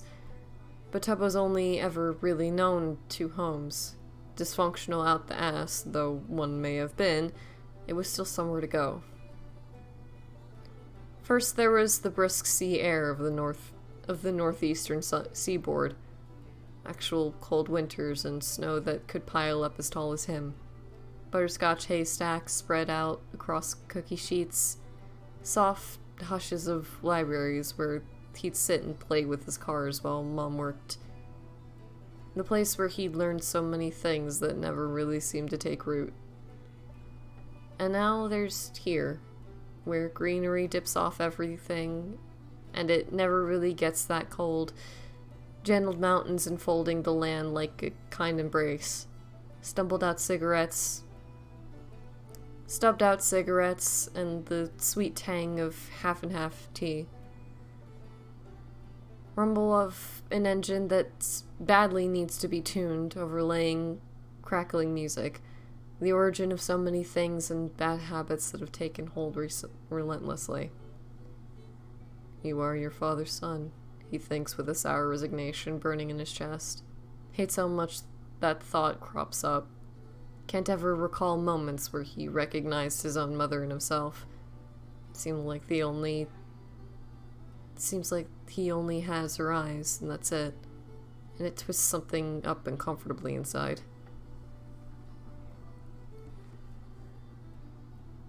How long you been walking? Tubbo rattles the ice around in his cup in place of thinking about things, nudging the straw past it to try and find anything to drink. And a stiff breeze blows past, cooling the sweat off of his skin and almost stealing away words. Rambo whispers, "A while?" That's another thing Tubbo learns about Rambo, how he's always very vague. Never really fully answers a question like he means it. Spends a lot of time stuttering through a half answer or talks himself into a completely different conversation. It's like he's paranoid or something. Doesn't want Tubbo to know too much about him personally. And Tubbo gets the feeling he's running from something, but for the sake of peace, he doesn't press it. Lets questions be unanswered. Picking sense from the winding monologues Ranbu stammers out is difficult. He talks himself in circles faster than Tubbo can drive, and that's saying something. So most of what Tubbo learns about him is simply from existing in the same vicinity. Isn't like watching him, but it's easy to pick up his most frequent tendencies and habits. Ranbu writes a lot. Has a thick leather-bound journal he scribbles away throughout the day, and he never talks about it. Tubbo doesn't ask. That's part of why they work so well, he finds. They never ask about anything. But the sound of his pen is constant. He might be writing the world's next greatest masterpiece, a modern-day Lord of the Rings kind of shit. Could also be poetry given how frequently he writes, or maybe he's just drawing 10,000 dicks for all Tubbo knows. He secretly really hopes it's that one. It's not. But it'd be funny as hell if it was. Ranbu is hyper-aware of his surroundings at all times. Will double and triple check for things before getting out of the truck or leaving a building.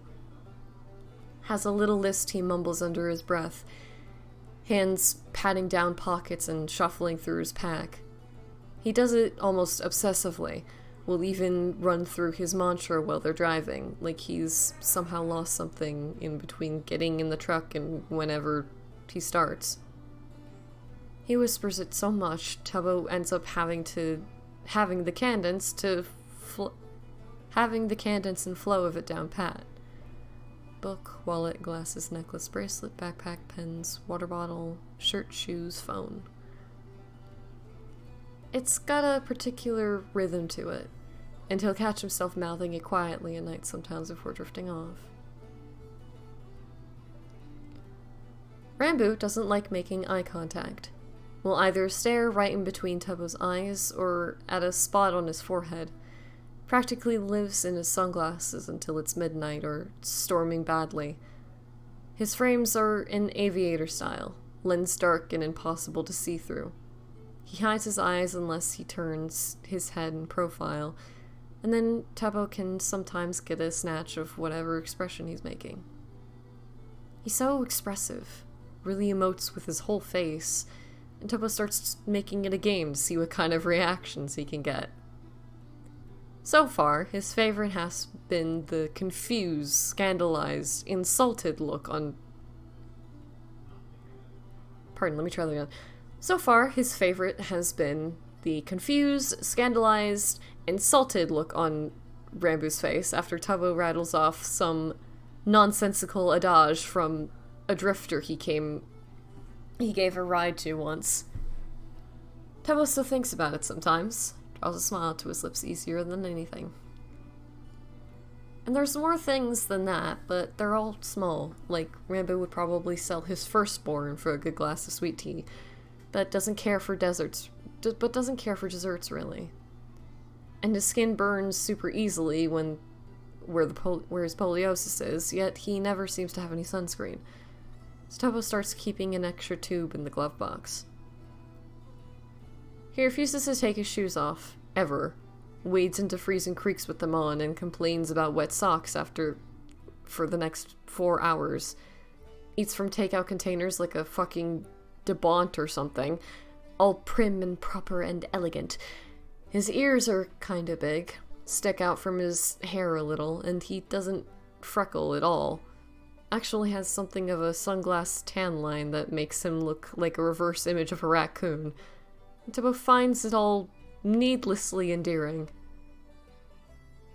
It's been such a long time since he's had a person around, like, every day. It's really jarring at first.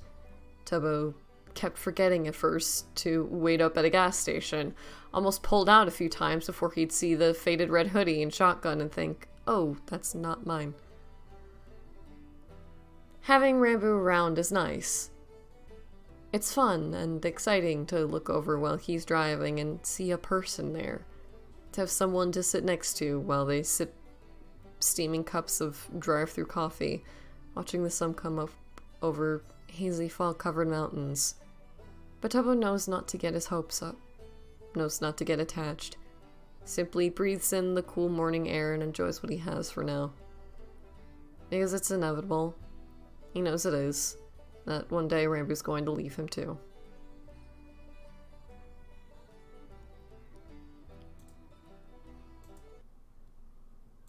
Changing ambient.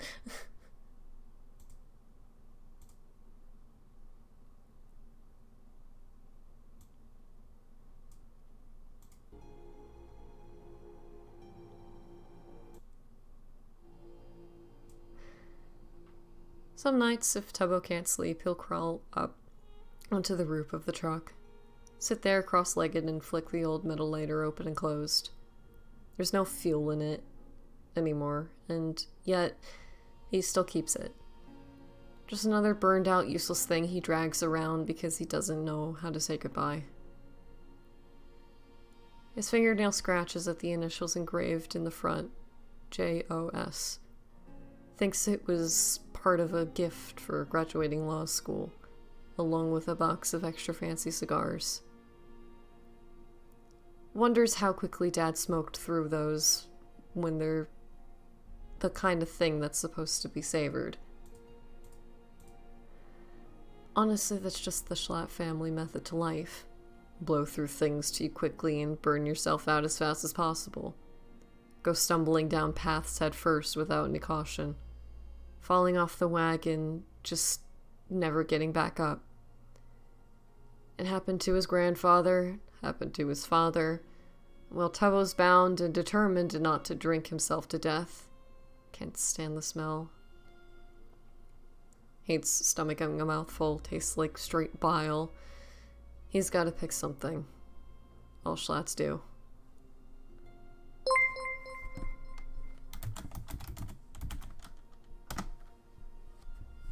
For warning. Content warnings, ahoy.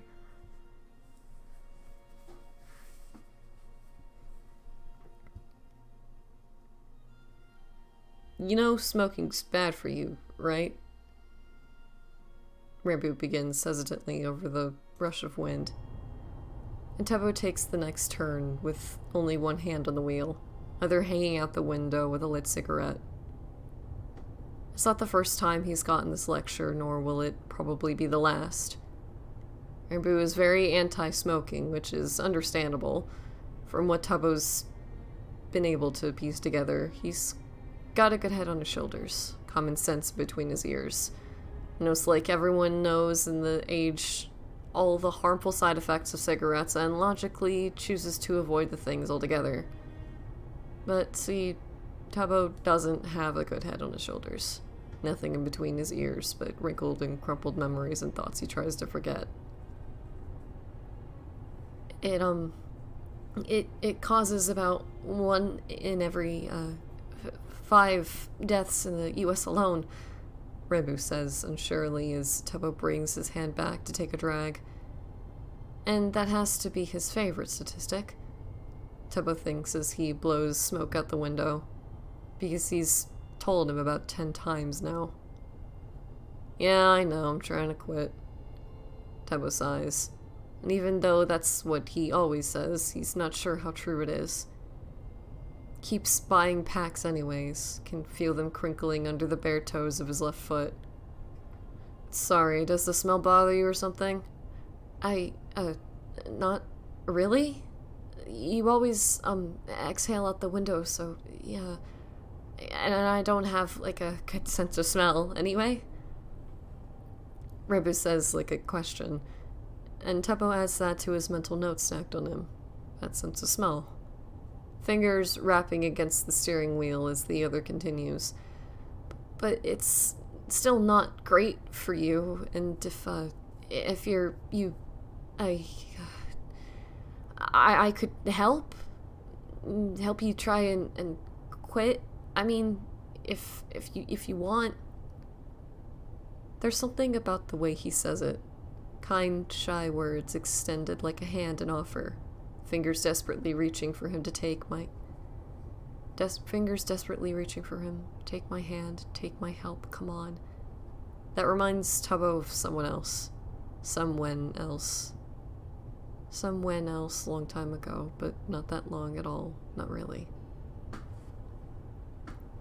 You can sleep over if you want.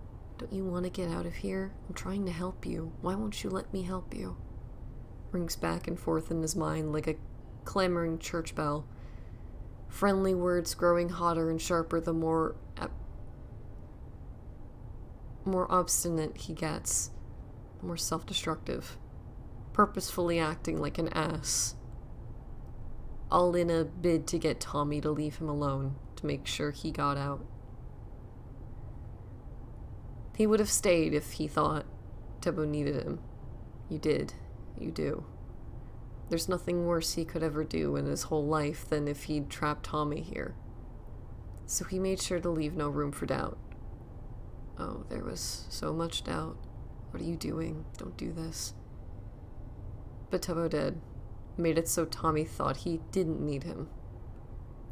Which is such a lie, Tubbo thinks. Smoking the cigarette down to practically the filter, and then crams the thing into the door's ashtray. He needed Tommy to stay more than he could have ever possibly understood.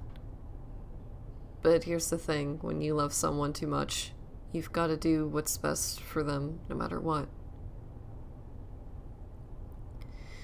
And that meant making sure Tommy went to college, went to get the nice life he deserved, and so what if it left Tubbo here alone.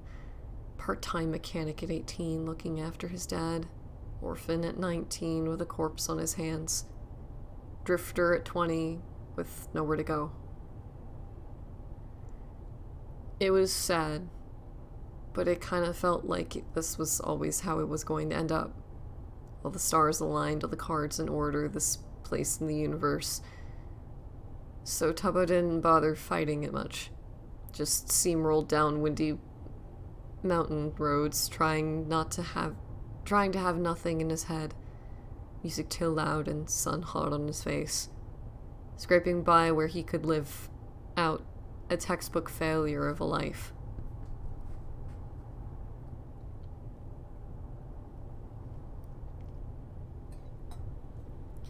And it's been like that for almost a year now.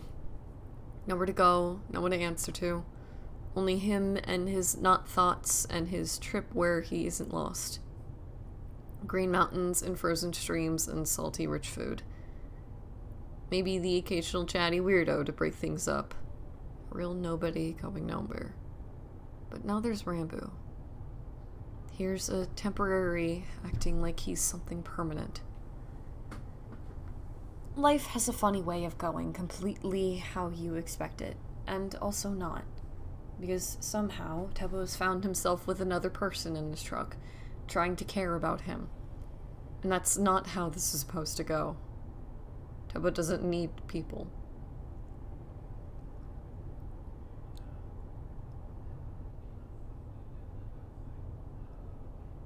Tubbo doesn't need people. He needs gas in his truck and music on the radio and the cigarettes he keeps saying he's going to quit. What good is Ranboo supposed to do for him when he's going to be leaving? And it could be any day, any hour, any second. It doesn't matter when, but he's going to. He's going to do it, and Tubbo has been shit at saying goodbye. So why pretend to care? Why act like any of this is permanent? Why act like it matters? And he reaches for the cigarette carton wedged in the center console without another thought. Getting one free with years of practice, Tubbo tucks it between his lips, and he doesn't want it, but lights it one-handed anyway. And maybe to prove a point, or just because he really is an asshole, is his father's son. Tubbo exhales smoke and time-worn words into the cab. Nah, thanks though.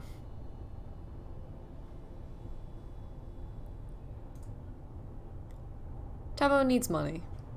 Nothing is new. He's pulled into another hole-in-the-wall type restaurant. Paint on the sides, chipped and flaking.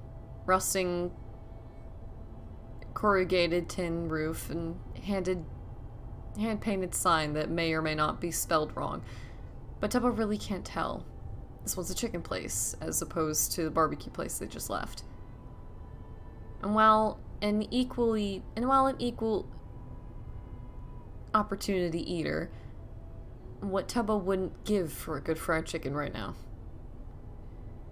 It looks decently busy, despite the light rain drizzling down. Parking lot full with a mismatch of ancient cars.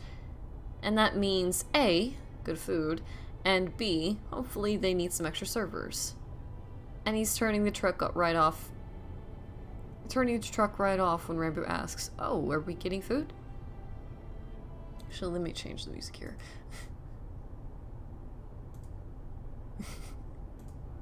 Pardon me. Let's try this.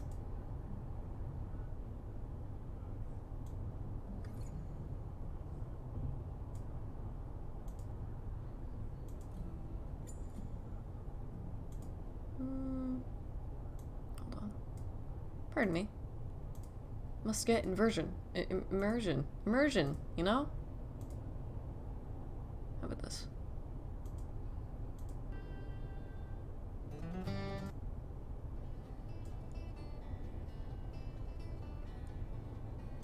Too hype. Hold on. Need something a little bit more relaxed. Hold on. Where'd you get your ambient playlist? I literally just have like a window full of like YouTube links. It is not really a playlist. I'm just kind of picking things up that I find.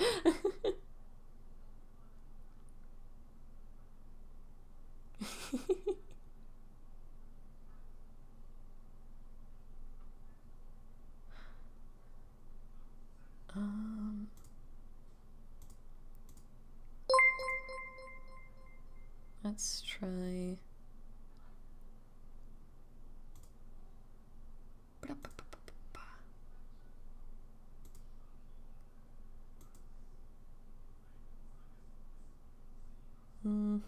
Sorry. Looking for a good.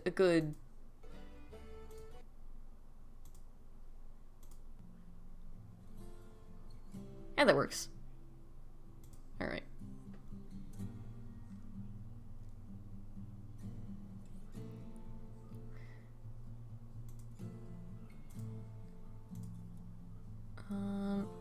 It looks decently busy despite the light rain drizzling down.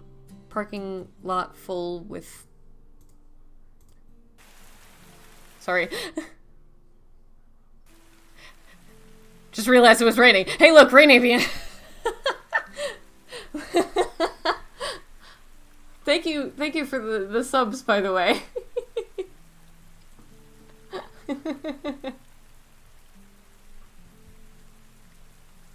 On the fly ambience, yeah. More budget.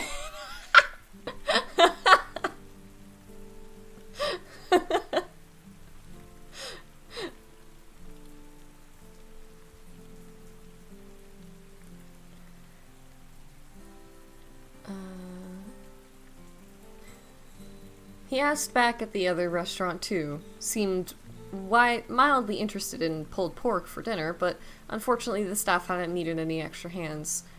Were at least kind enough to point them down the road to here. Hopefully. Come on, boss man. Tubbo says, clambering out of the truck, and then stops to groan at the smell wafting out of the kitchen.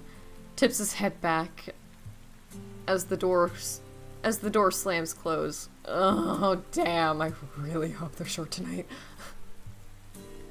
Smell good? Ranboo guesses, bouncing back and forth on his toes. And Tubbo has, like, an entire mental encyclopedia on most of his little fidgets now. And this one's more of the I'm curious ones. A more excited version of what he normally does. Little more swing, little peppier.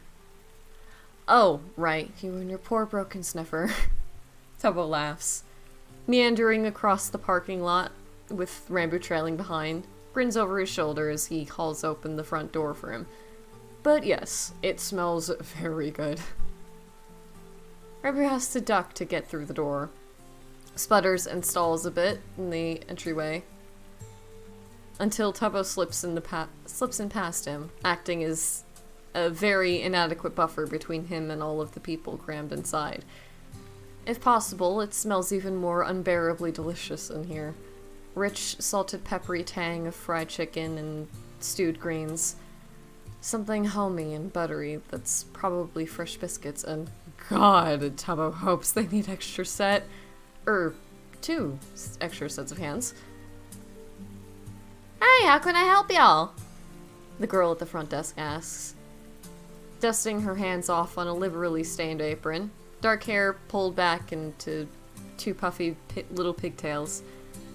And Tubbo gives her the most charming smile. Gets to work spinning yarn like he was taught. He tells her the same story he's told a lot of people, only tweaked to include Ranboo now. 2 college students on summer break, a little short on cash, willing to do an honest night of work. And she says she'll go see, leaves them with a friendly smile that means they're probably getting fried chicken tonight. Oh, were we getting dinner? Ranboo asks after she's gone. And he must really be hungry if he's asking again.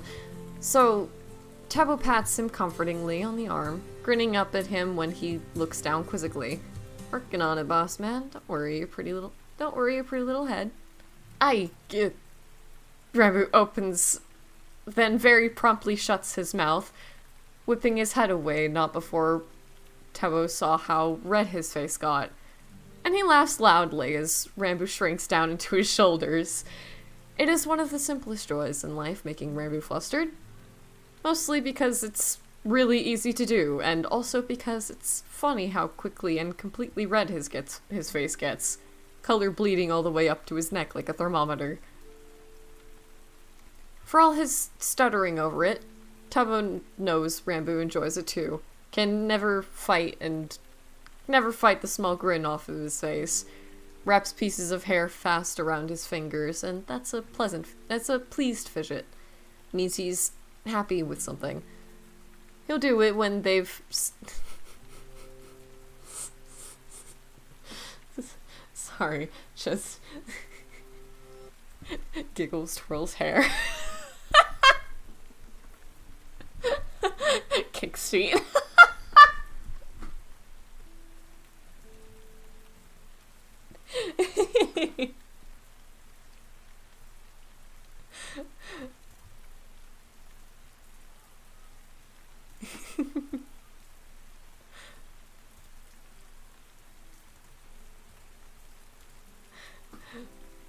Oh, sorry, I... He'll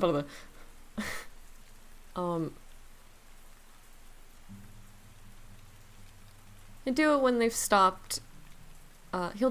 stopped at an overlook, lean back against the hood with Tubbo and twine hair through his fingers looking at the mountains. Or if there's a song in the radio he particularly likes, bobs his head and twists the long strands together like a shoddy piece of rope.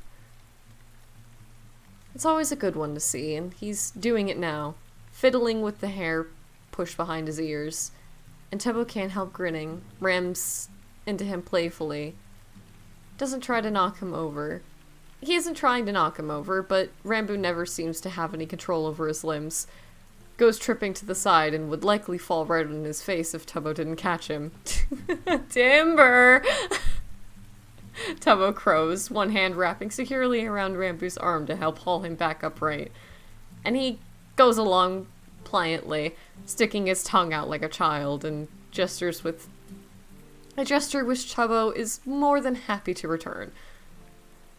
They're both slapping and poking at each other when the hostess comes back with an older woman in tow, introduces herself as Mrs. K, hands them each an off-white apron and promises them $70 apiece and a meal at the end of the night, if they can keep tables bussed.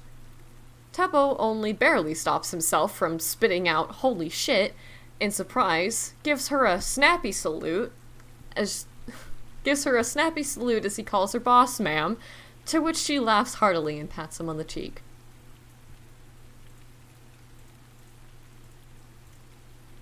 Pardon?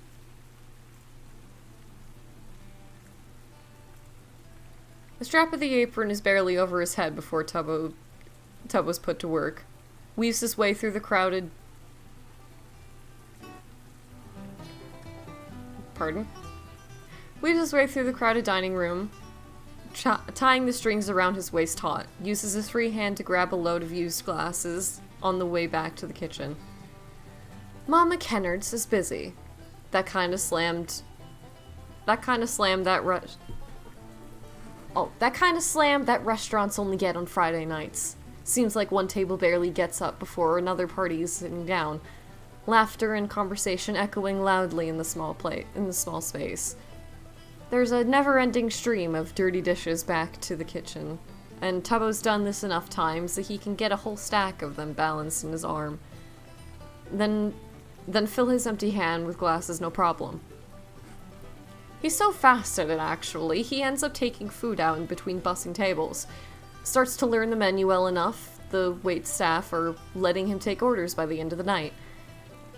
Being a waiter is super simple, just use y'all liberally, smile too much, and tell dumb jokes, all of which are things Tubbo excels at. But he likes to show off, and sometimes for extra flair, he'll balance his pad and pen straight on his head.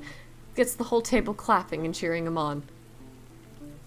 Every group he has leaves an outstanding tip, which Tubbo offers first to the actual employees, but they laugh and shake their heads. Tell him to keep it. Tell him he's earned it. And soon the pockets of his apron are lined with $20 bills. The night passes lightning quick. Steady stream of people, and the entire time, despite the storm that's picked up outside, booms of thundering rattling the window panes every so often. Tubbo is deliriously pleased and extra sweaty, and really hungry by the time the last table's leaving. Leans up against the wall by the kitchen window to rest for a minute. Is thinking about going out back for a smoke when he realizes he doesn't see Rambo anywhere. He scans the room quick. Sure, he just missed him, but it's kind of hard overlooking a 6'6" guy with poliosis, so he's definitely not out in the dining room anymore. And makes Tubbo's heart jump a little. Maybe he went to the bathroom, part of his mind whispers. Easy, rational, makes sense, but it's steadily drowned out by, or maybe he left. Maybe he walked out the door when you weren't looking, happy to finally get away from you, and Tubbo dry swallows rough. No, that's not what happened. Rambo wouldn't do that. Well, why not? Everyone else has. You can't ever get someone to stay. And his lungs constrict painfully like he's choking on smoke. Fingers itching for a cigarette. You always drive everyone away from you. Unlovable, worthless, nothing personal, kiddo. Fuck. His eyes are stinging, but he's not going to cry. Not again. Stop remembering. You're not worth it. No one has ever wanted you. Not even your... Hey, Devin? Tubbo calls to one of the passing servers, pretends his voice doesn't crack, and hopes the other guy does as well. And Devin hums in acknowledgement, keeps stacking chairs as Tubbo asks, have you seen my, the really tall guy with cool hair? Not a friend. He's not your friend. He's just someone hanging around for now. He'll leave. They all do. He's not... Oh, yeah, ran something, right? Yeah, he said he wasn't feeling well, and was just gonna wait in the car. Mama told him he could sit in the office, but Devin just shrugs, and Tubbo unslouches from the wall. Everything else in his head forgotten except for he wasn't feeling well. And he tries to remember the last time he actually saw Rambu, asking hurriedly, when was this? Is he okay? What's wrong?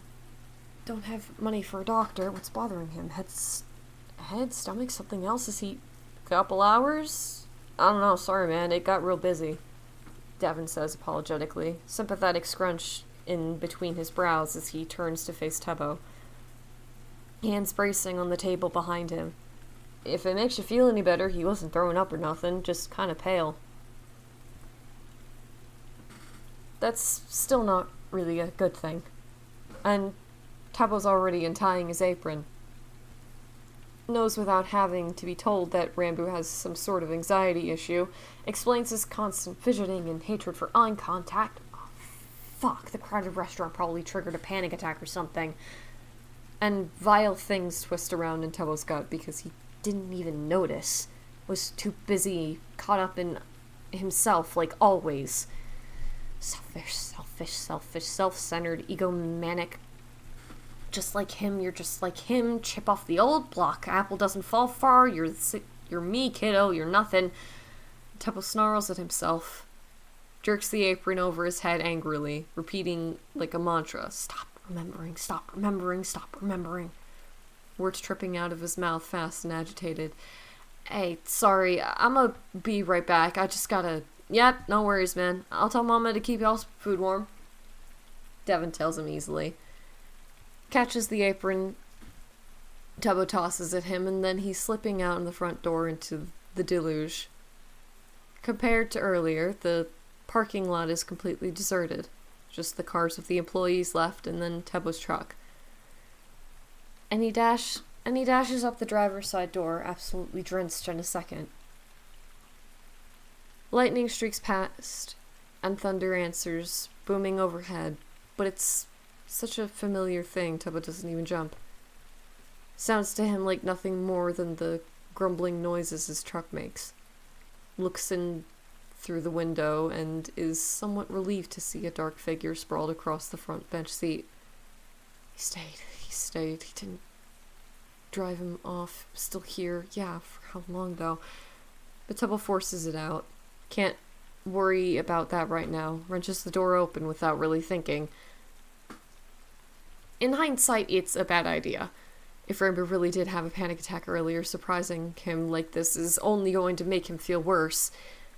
And Tebo's already trying to get apologies out fast enough, but Rambu sits bolt upright, scrabbling backwards with a mess of words stumbling from his mouth. What? I just... Sorry,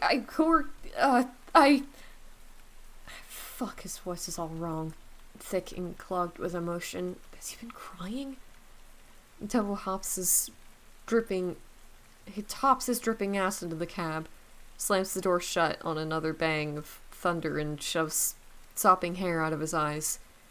It's too dark to really see anything. Lone street lamp not doing much, honestly. But he can make out the vague blob that is Rambu. Can catch some details of his face when the lightning arches past. There's a gleam of something running down his cheek. No other part of him is wet. Hey, it's okay. You're okay. It's just me. Tebo soothes, keeping his tone low and calm like he's talking to a skittish animal. Heart thumping madly behind his ribs, not sure he's doing this right. Just me. Sorry for scaring you. I probably should have guessed you were asleep. But I just... I wasn't thinking. I wanted to make sure you were alright. Rambu doesn't say anything right away. Sits huddled on the other side of the cab, all curled into himself. Knees pulled up to his chest, arms crossed over... Knees pulled up to his chin, arms crossed over his chest, and hands kneading at his shoulders. That's not one of the good fidgets. It's one of the stressed ones. Means he's scared, nervous, overwhelmed. Trying to calm himself down, voice creaky and anything but fine when he says, "Oh, yeah, I'm fine. Just, yeah, I'm okay. Yeah." He's lying. It wouldn't be obvious even if you weren't partially raised by the biggest con man this side of the Mississippi. And despite Tubbo knowing he's full of shit, he's not really inclined to call Ranboo out on it. They have unspoken rules to this little arrangement of theirs. And one of them is don't ask. So Ranboo keeps his mouth shut when Tubbo reaches for a smoke, even after he said he's quitting. And Tubbo doesn't pry into these half-baked bullshit Ranboo gives him in place of believable lies. You sure? They said you weren't feeling well, Tubbo offers. And this is all the pressing of an issue he'll do. Because Tubbo respects privacy and understands secrets. But he's not heartless. He can't just pretend he doesn't know something's wrong. If Ranboo wants to talk to him, he can. But Tubbo won't dig for it. Sits and waits and sees what the verdict's going to be. Rain drumming loudly onto the metal roof over their heads. Ranboo starts and stops, eyes blinking to the sides and away from wherever he was pretending to look at Tubbo's face. Hair dropping like a shroud over his green eyes. I was just feeling a little light-headed is all. Sorry for any inconveniences. If Tubbo was Tommy, this is where he'd pry. Ask questions after question, trying to get to the root of the matter, trying to help someone that doesn't want to be helped. Why did you come out here? Why didn't you stay in the restaurant? Why didn't you want anyone to see why you were crying? Why are you so scared? But it's not his business, so Tubbo plays along. Spins his own yarn. Oh, okay. Sorry to hear that, man. I bet you were hungry, huh? Or maybe dehydrated? Tubbo suggests, even though it's likely not the whole truth, but Ranboo nods and starts to unwind a little. So Tubbo will count that as a win. Well, either way, it's food time now, so that should help. Come on, let's go eat. But I didn't, I shouldn't get food. I didn't do the. Ranboo trails off, brings a shaking hand up to, rakes through his hair, palms pressing into the side of his head like he can force the words out that way. Anxiety is not a foreign concept to Tubbo, but Jesus Christ, the way Ranboo seems to experience it really puts it into perspective how bad it can get. And it makes Tubbo's heart do a bunch of stupid things. He doesn't want to baby Ranboo. He's a grown-ass person. Tubbo just wants to, look out for him. Maybe give him a hug if he likes hugs, or sit next to him if he doesn't. Something to offer comfort in some way. Tubbo's not really sure he's the best at providing comfort.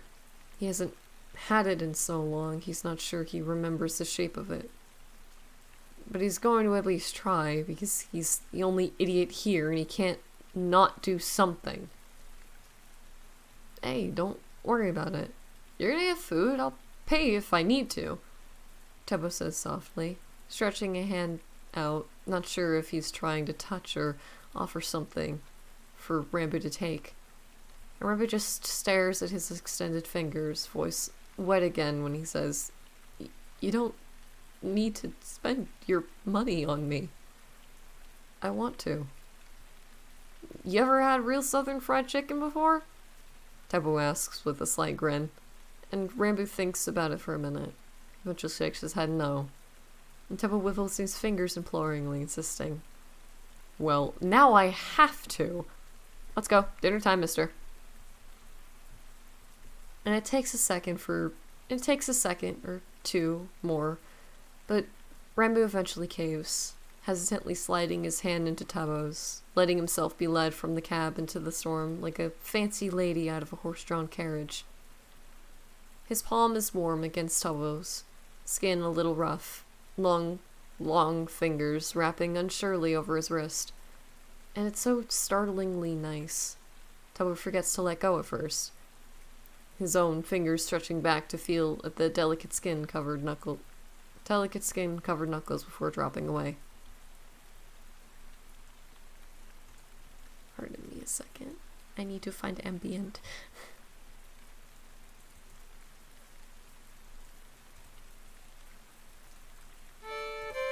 Oh my god. Too loud.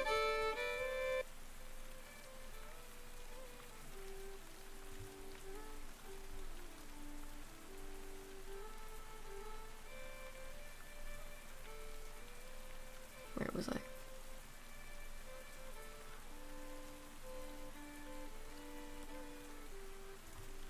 Okay, what? Oops. Sorry for that. Whoops. I didn't mean to do that when that happened.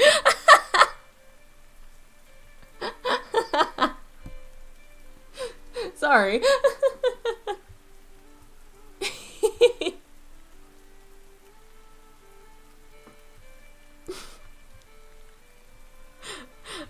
Okay.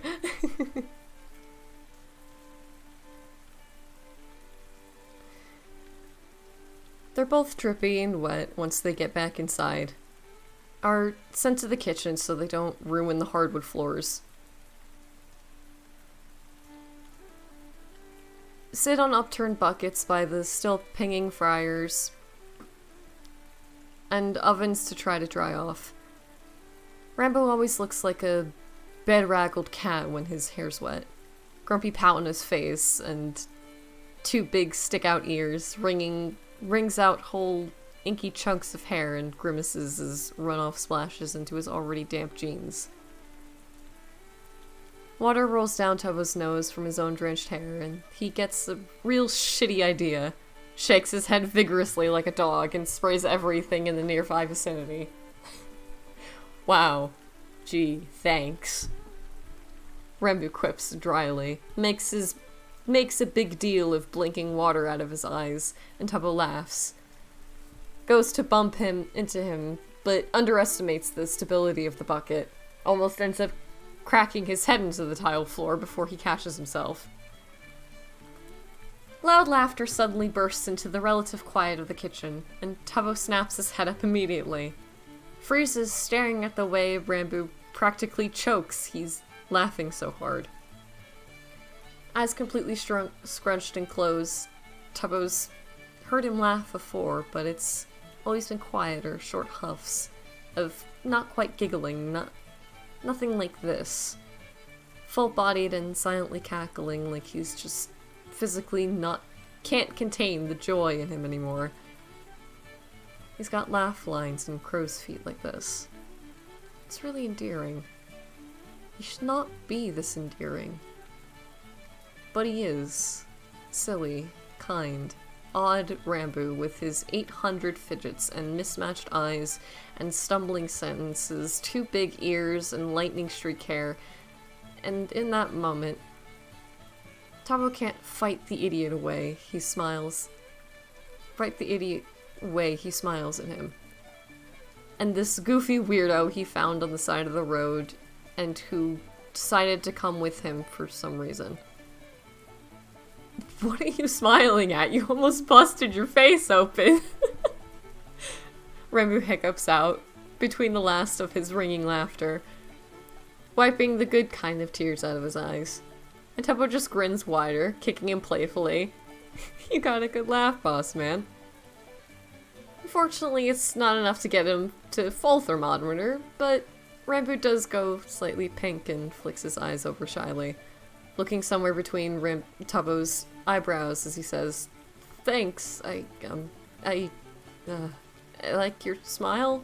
It's just, I like your whole face, just..."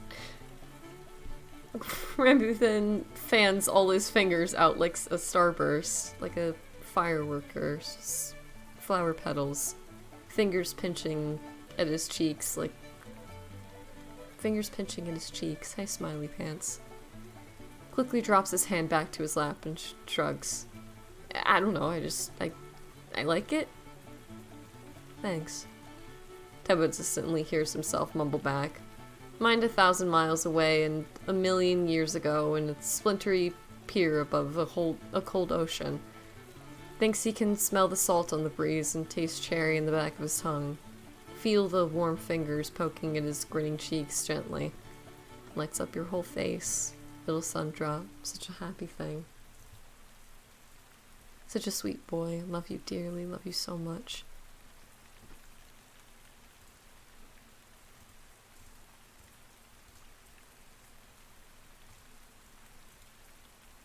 Pardon me. Hold on. The kitchen door thwops open and Tubbo blinks back to where he is. Sitting on an upturned bucket next to slowly cooling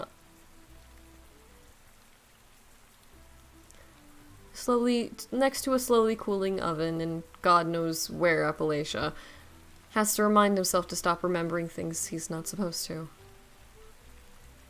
Dinner comes in a warm takeout container and with their pay for the evening stacked on top. And for a second, it looks like Ranboo's going to argue with Mrs. K, but she fixes him with a look. And he promptly snaps his mouth shut, tips of his ears bright red, and as he tucks his $70 away. Sifting fast through his own bills, Tubbo comes out with a little over 300. Pulse jumping excitedly because that means he'll be set for a while. Lifts his heel out of a sneaker and tucks a stack of bills under the arch of his foot for safekeeping. God damn, that's a lot. Shit. Good fucking night.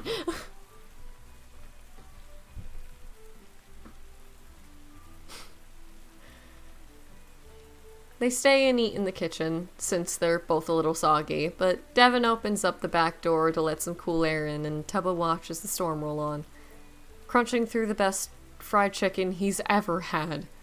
First off, it's cooked perfectly, still juicy inside with extra crispy skin, salty and slightly peppery, and just everything you could ever want. And he hums out in absolute bliss, licking straight juice off of his fingers.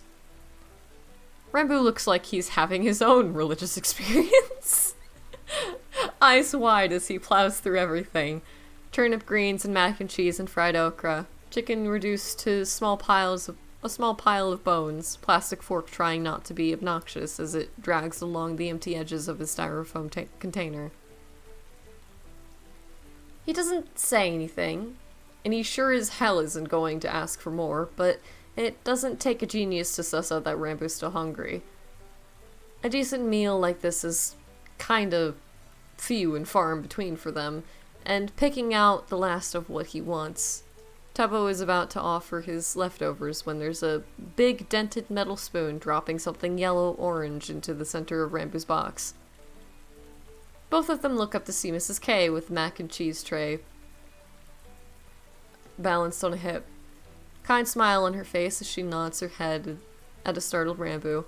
Want anything else, baby? We out of chicken, but there's still greens and biscuits. Oh, maybe there's some souffle left but I ain't sure. Ranboo cuts himself off, looks at Tubbo's general direction like he's not really sure what to do, but once Tubbo nods at him, it's okay, you're okay. He wets his lips and says more to the ground than anyone. Thinks if you don't, if there's, those little fried balls? I mean, like the small green things, okra, Tubbo and Mrs. K say exasperatedly at the same time, and she laughs from deep in her chest, moving off through the kitchen, but wags an accusing finger at Tubbo, calling teasingly, "You bring a damn yank into my restaurant, child. No sir, you gotta go." "Oh, come on, look, I'm converting him," Tubbo says, flinging a hand out to Ranboo to convey his conversion status. In absolute embarrassment, Ranboo tucks his chin to his chest, full thermometer now as he mumbles, "I'm not a Yankee." "Like hell you is, don't know okra, lord, not a Yankee," he says. "Well, you ain't from round here," Mrs. K shouts in glee. Comes back over with a half pan of okra and shakes what's left into Ranboo's container, patting him on the back heartily. "There you go, honey. Now eat up. You're nothing but skin and bones, child." "Yes, ma'am," Ranboo says softly, a little smile on his face as he starts picking at this small mountain of okra. And his hair's starting to get all fluffy and frizzy as it dries. odd eyes starting around, taking everything in. Accidentally land on Tabos, but instead of instantly skittering away, they stay for a second, going all scrunchy as he smiles, little crow's feet at the corners. And something turns over in Tubbo's chest. Gay people. Gay people.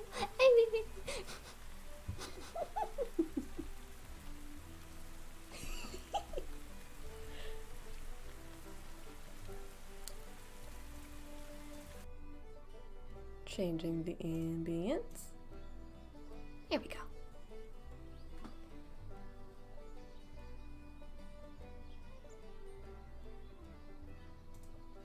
Sunlight filters through the leaves, dances and weaves over pitted asphalt, rolling like tides as it washes into and out of the cab. Casts speckled shadows over everything inside. Oh god, pardon me. And Tubbo lazily watches it spread over his hands, across the console, how it runs along Rambu's arm, up the sides to his face, through his hair. The sun's out, so he's got his sunglasses on. But they're slipping down the bridges of his nose while he writes. Pen scratching at empty blank pages, spilling words out same as the sun through the trees. Black ink on white pages, same as dark hair with a bright pale streak. Lightning bolt in the dead of night, shadows and sunlight in a midnight summer storm. Tubbo hums sleepily, rocks his head back to the road, thinks the heat must be getting to him because he keeps having to blink images out of his eyes. Keeps finding a shy grin in the way the road curves, pinching crow's feet at the fractulating branches overhead. Watches sunlight and shadows deepen and brighten until they're stark black and white, a color duality he can't seem to get out of his head. He doesn't know what's wrong with him, hyperfixated on the scratching of a pen nib across paper. Daydreams about those words could be floating past. Wants to know so bad, but will never ask.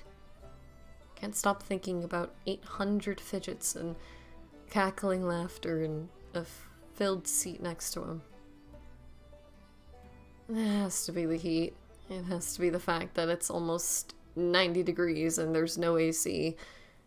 And Tubbo's brain is just cooking under his skull because he has no other explanation for why he's feeling what he's feeling. There's another bend coming up ahead, and Tubbo takes his foot off the accelerator sooner than he usually would. Doesn't want to sling the truck too hard while Rambu's writing and make him mess up. He's only got so many pages after all.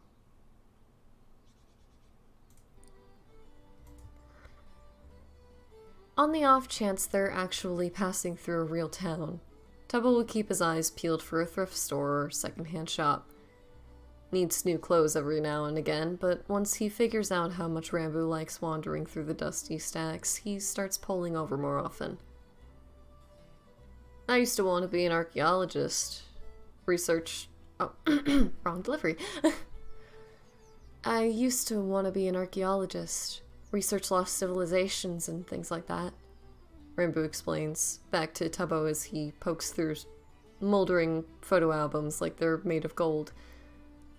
But school didn't really work out, so... He shrugs. Ends a lot of his sentences by shrugging. Doesn't know what to say, unsure of how to keep going.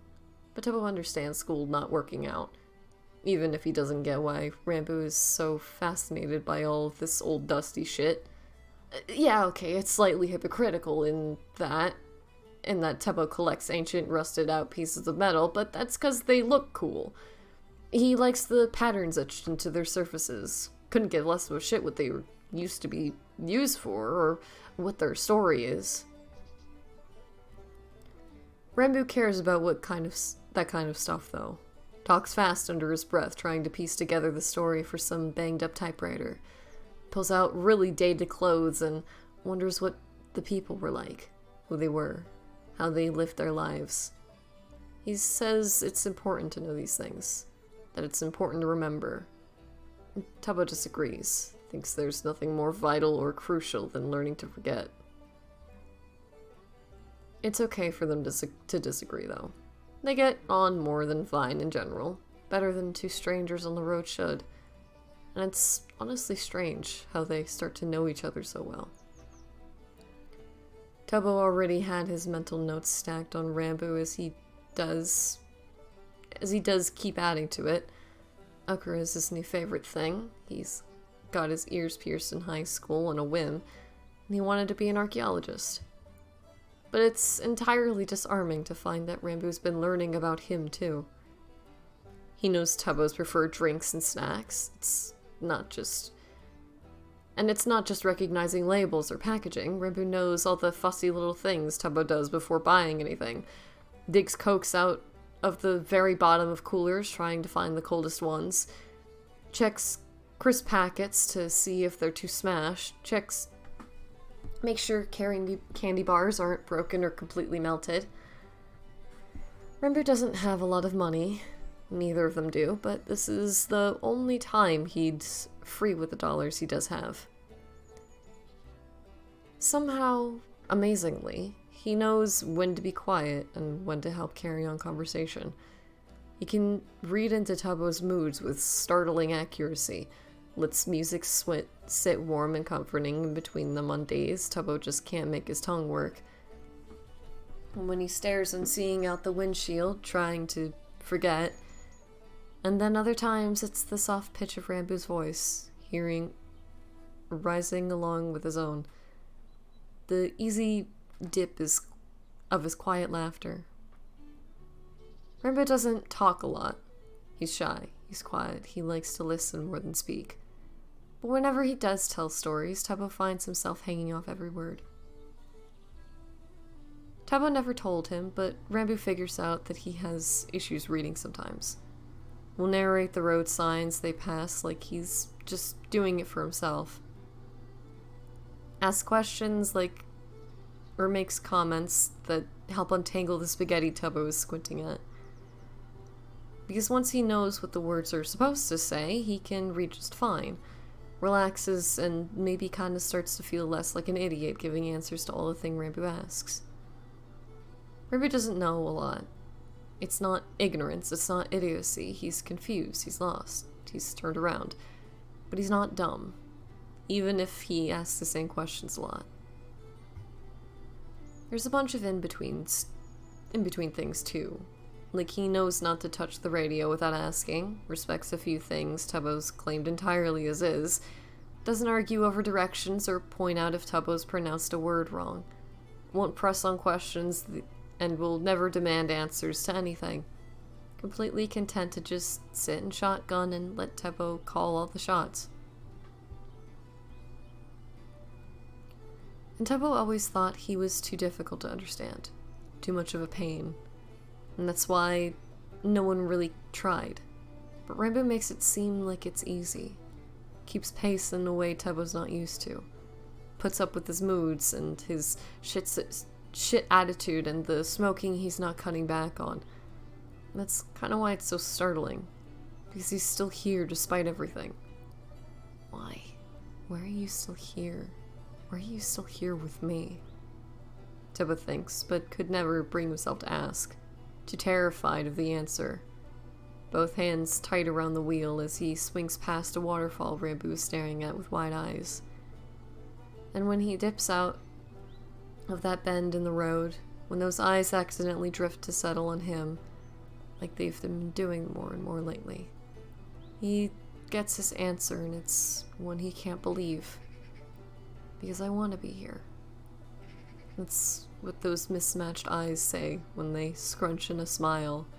When Tubbo comes out of the gas station bathroom and is presented with a cold Coke he didn't have to pay for. It's in the way that Ranboo starts to relax more in the cab, taking up more space and letting his limbs sprawl out, entire posture sighing, I want to be here with you. No one's ever told him that. Still haven't, technically. Tubbo's not sure anyone's ever wanted to say lie. That is such a lie. Tommy wanted to. He wanted to stay with you, but you wouldn't let him. You made him leave. So what if he did? Tubbo did what was best, and he stands by it. Do you really think you did right by him? Just let him go without any fight? But he had to. Knew it was the right thing to do. Couldn't drag Tommy down with him. Tommy was going places. Is going places. A nice school, a nice job, a nice life. And that's why it's so different with Ranboo. Because Tubbo's not dragging him down anywhere. He's already here.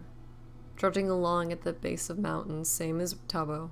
They're both not going anywhere, and Ranboo might have been once, but he sounds resigned to where he is now. And good. And good fuck, but does Tubbo ever understand that? And he thinks that's why they know each other so well. Because they're like reverse sides to the same coin. I used to be a mechanic, Tubbo says after they've moved on from the photo albums. He says it like he means it actually. Says like he actually means to say, I never wanted to be anything.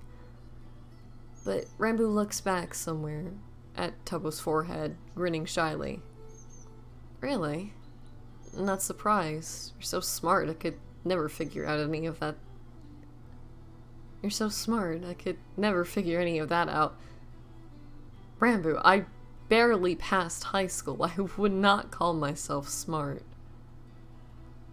Tubbo says with a loud burst of hollow laughter. Ignores the way the back of his neck burns, how fast his heart's going. Hopes to God he forgets the way he's feeling standing in a dingy secondhand shop. Staring up at Ranboo, who's doing that soft crinkle smile, calling him smart. Well, I mean, if that's the case, guess I'll just have to do it for you then, Ranboo says, swinging around the end of the aisle and breaking his not eye contact. Tubbo's hot on his heels. Is that too close? Is that too much? You don't know how to keep people. Joking and hopefully not falling short. To what? Pass high school for me? Think we're a little past that, boss man. Lanky shoulders jumping in a silent laugh. Ranboo twists to face him. Actually makes eye contact this time. He's so expressive. He's so open. Means everything he says. Honest to a fault. And it's absolutely soul-crushing and devastating and horrible here. And everything he's ever needed. Because Tubbo knows Ranboo means it when he says, no, call you smart. And Tubbo wants to scream. He wants to scream and tear out his hair, bang the truck's door shut and slam the accelerator down. He wants to get the fuck out of here. He wants to hug Ranboo and never let him go. Jesus, he never wants to see him again. And he never wants him to leave, and he doesn't know what he wants, but he knows he shouldn't be wanting Ranboo to stay. He shouldn't be wanting to smoke through an entire carton of cigarettes, to leave all of this in the rearview mirror, to forget, but that's not what's screaming unhinged and insistent in his head. Tubbo wants to hear him say it again. You're smart. Wants it tattooed on the inside of his brain so he'll never forget it. And he's had people tell him that before, and it never mattered before. He doesn't know why hearing this from Ranboo is so different. Why it's so different, why it lodges in his brain and twines around his heart and chokes him alive. Doesn't know why everything he is acts like it matters so insurmountably much what this one person thinks of him. Thanks, Tubbo croaks, even though he doesn't mean it. Is just saying it to say it. But despite the fact that he's lying and full of shit, is his father's son, Herbert doesn't press it. Just nods silently with one last lingering look, goes back to his aimless wandering without another word. There's no prying questions. There's no well-meaning but demanding words urging him to explain, to give more than he's got. It's just a quiet kind of acceptance. It's fine. It's okay. Not going to ask for more. Going to take what I'm given. And it's such a small thing. It shouldn't mean as much as it does. But Tubbo still feels like he might cry. He's left there choking up with stinging eyes because for once he thinks someone might actually really want to know him. And he has no goddamned idea how to handle it.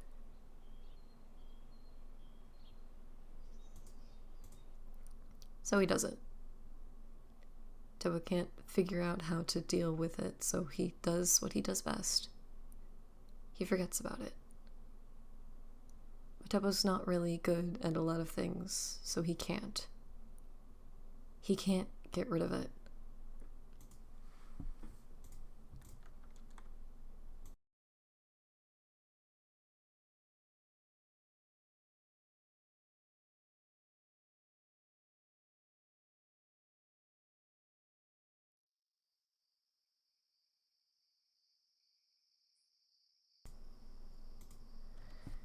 They had to negotiate sleeping arrangements at first, that first night Ranboo stayed. And they were pretty easy to figure out. If it was raining, Tubbo slept up on the front bench and got the thicker quilt. And Ranboo slept in the back, used his pack like a pillow. And if it wasn't raining, Tubbo took whatever blankets and pillows he wanted and slept in the trunk bed. River never slept in the bed, so Tubbo could starfish to his heart's content. Always slept easier with fresh air in his face and the cicadas screaming shrilly in the night long. Would try to park somewhere with no artificial lighting so he could see the stars better. Mountain ridges and overlooks were the preferred spots. Both places he wasn't really supposed to park, but no sheriff in his right mind would be on these roads at the dead of night. Law enforcement's general consensus being that whatever happened up there in the black hours before dawn could be dealt with once the sun rose. So that left the stars all to Tubbo. And he'd fall asleep trying to count each one, all 10 trillion of them. Trying to wrap his head around what that meant. How each bright prick of light in the night sky was actually a burning ball of gas a million miles away. It reminded him of how massive the universe really was, how small and insignificant he was in comparison. And for some reason, that made it hurt less. Knowing that if he was so egregiously unimportant, then so was everyone else. If none of them mattered in the grand scheme of things, Tubbo didn't have to worry about being nothing going nowhere. Because so were the rest of them. Who cares if he never got where he was trying to go? Life didn't have a point. It was just about existing and hoping to make it a good one. And it didn't matter one bit if he didn't really do anything with it. School counselors always tried to feed him bullshit that he was special and that he mattered, he could make something of himself. But honestly, Tubbo's a nobody. He's not anything. He's not anyone. And it was probably really morbid and fucked up, but he found a lot of peace in being no one. There's no pressure on being no one. Nobody expects anything from them since they're not even there. And the amount of comfort that brings is staggering. Releasing the heavy ghosts and hang on his shoulders. It's just two of them. One that tells him he can be something if he just tries, but it finally gives up and lets go after being pushed away for so long. And then the other, the one that tries to make him fit a mold he's never wanted, simply melts away into the night, one last weak exhale before it's gone. They're not gone. They'll be back once the sun rises, pressing down on him and smogging up his lungs. But for now, they're not here. Tubbo's at peace, and the universe is big, and he is very small, and life has no point.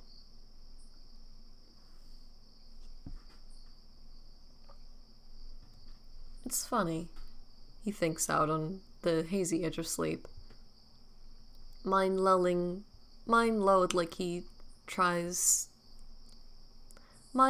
like tires spinning over melted asphalt. The quieting thrum of a midnight thunderstorm rolling on. Gentle pings of fryers cooling down in a sweltering kitchen. It's funny how you found Rambo. The universe is so big, but it's so small at the same time. Infinite expansion and indefinite retraction. And it's extra hilarious to Tubbo that at this given moment, exhausted by the hot weather and the frantic revolving of his mind. But out of all the times in the sky, out of all the stars in the sky, all the places on this earth, how big existence really is. And he ran into Rambo again, despite how unknowably large life is. What are the odds? What are the odds of them running across each other for a second time? It has to be astronomical. It has to be some ludicrously large number that people write papers on, and it hurts his brain to try and imagine. Tubbo doesn't believe in fate. He doesn't think there's some greater plan for literally anything. But he knows how odds work. He understands this is one reality where he got lucky. Because knowing Rambo was a 1 in a million chance. And here, under the glittering net of beyond, Tubbo can think it freely and easily once there are no consequences. How he is so unbelievably grateful he gets to be that one. But in the morning, when the sun comes up and burns away all the cool mist of pre-dawn, those choking things come back, coil down his throat, and sit in his lungs like lead weights. And seeing the sleepy smile Rambo gives him, all Tubbo feels is guilt. Knows he's the least worthy to be 1 out of a millions. Knows Rambo deserves so much more than him.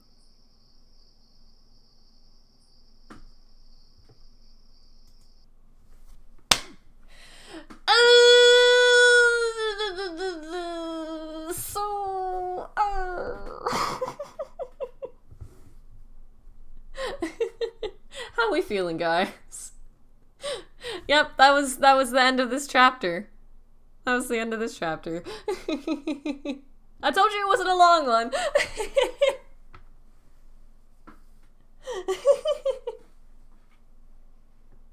You do not read up on my theories. Oh fuck, but I like theories. I like theories and speculations and assumptions. Gay and bitchless. Yeah, yeah. You won't like this one. Okay. You may have a theory, but I also have a theory. And it's a little out there. Like, literally.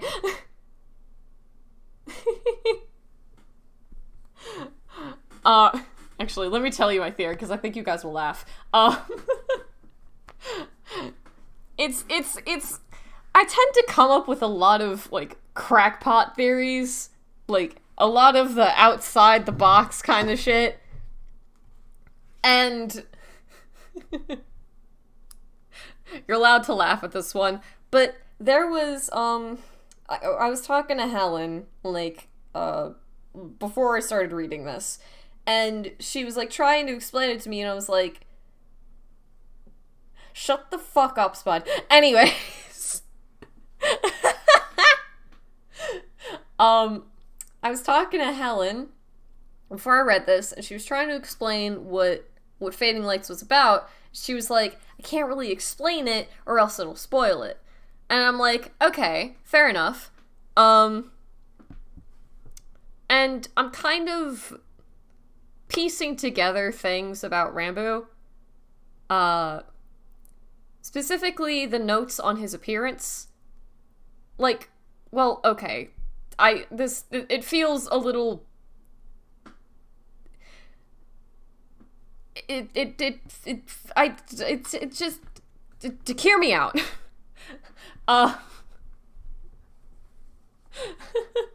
Hear me out. His ears are very long. His fingers are very long. His skin is very dry. He's weirdly tall. He also doesn't know, very basic things. Basic understanding of things. And a lot of his knowledge is based off of textbook knowledge. Like, things that he's read. And learned from very, very specific things. Yeah, I'm thinking alien!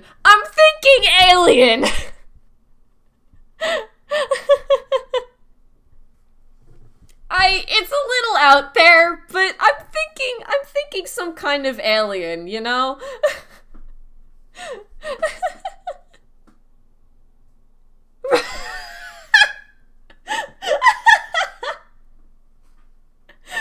Okay, but just like that, or just some type of cryptid, just like something non-human, you know?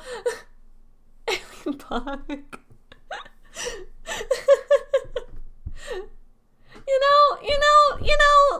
Like I could see it, especially because like I love those kind of like Rambo's Mothman. Yeah, I love those kind of stories that like take place in like on like highways and like in like Midwestern settings, or like southeastern settings, where it's just like it's very, very like nature based, and then it's just like, oh, you find weird shit in the woods and like cryptids and shit, you know cryptid Rambo, like why not, either alien or a cryptid, so like either way. I'm actually quite curious. What was your theory? Wow,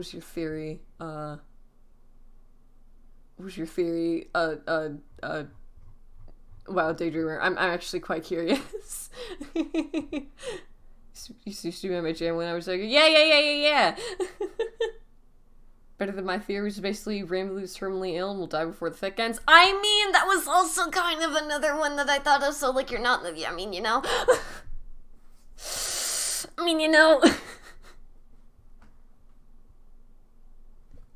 That was something that came into my head. That was something that came into my head, but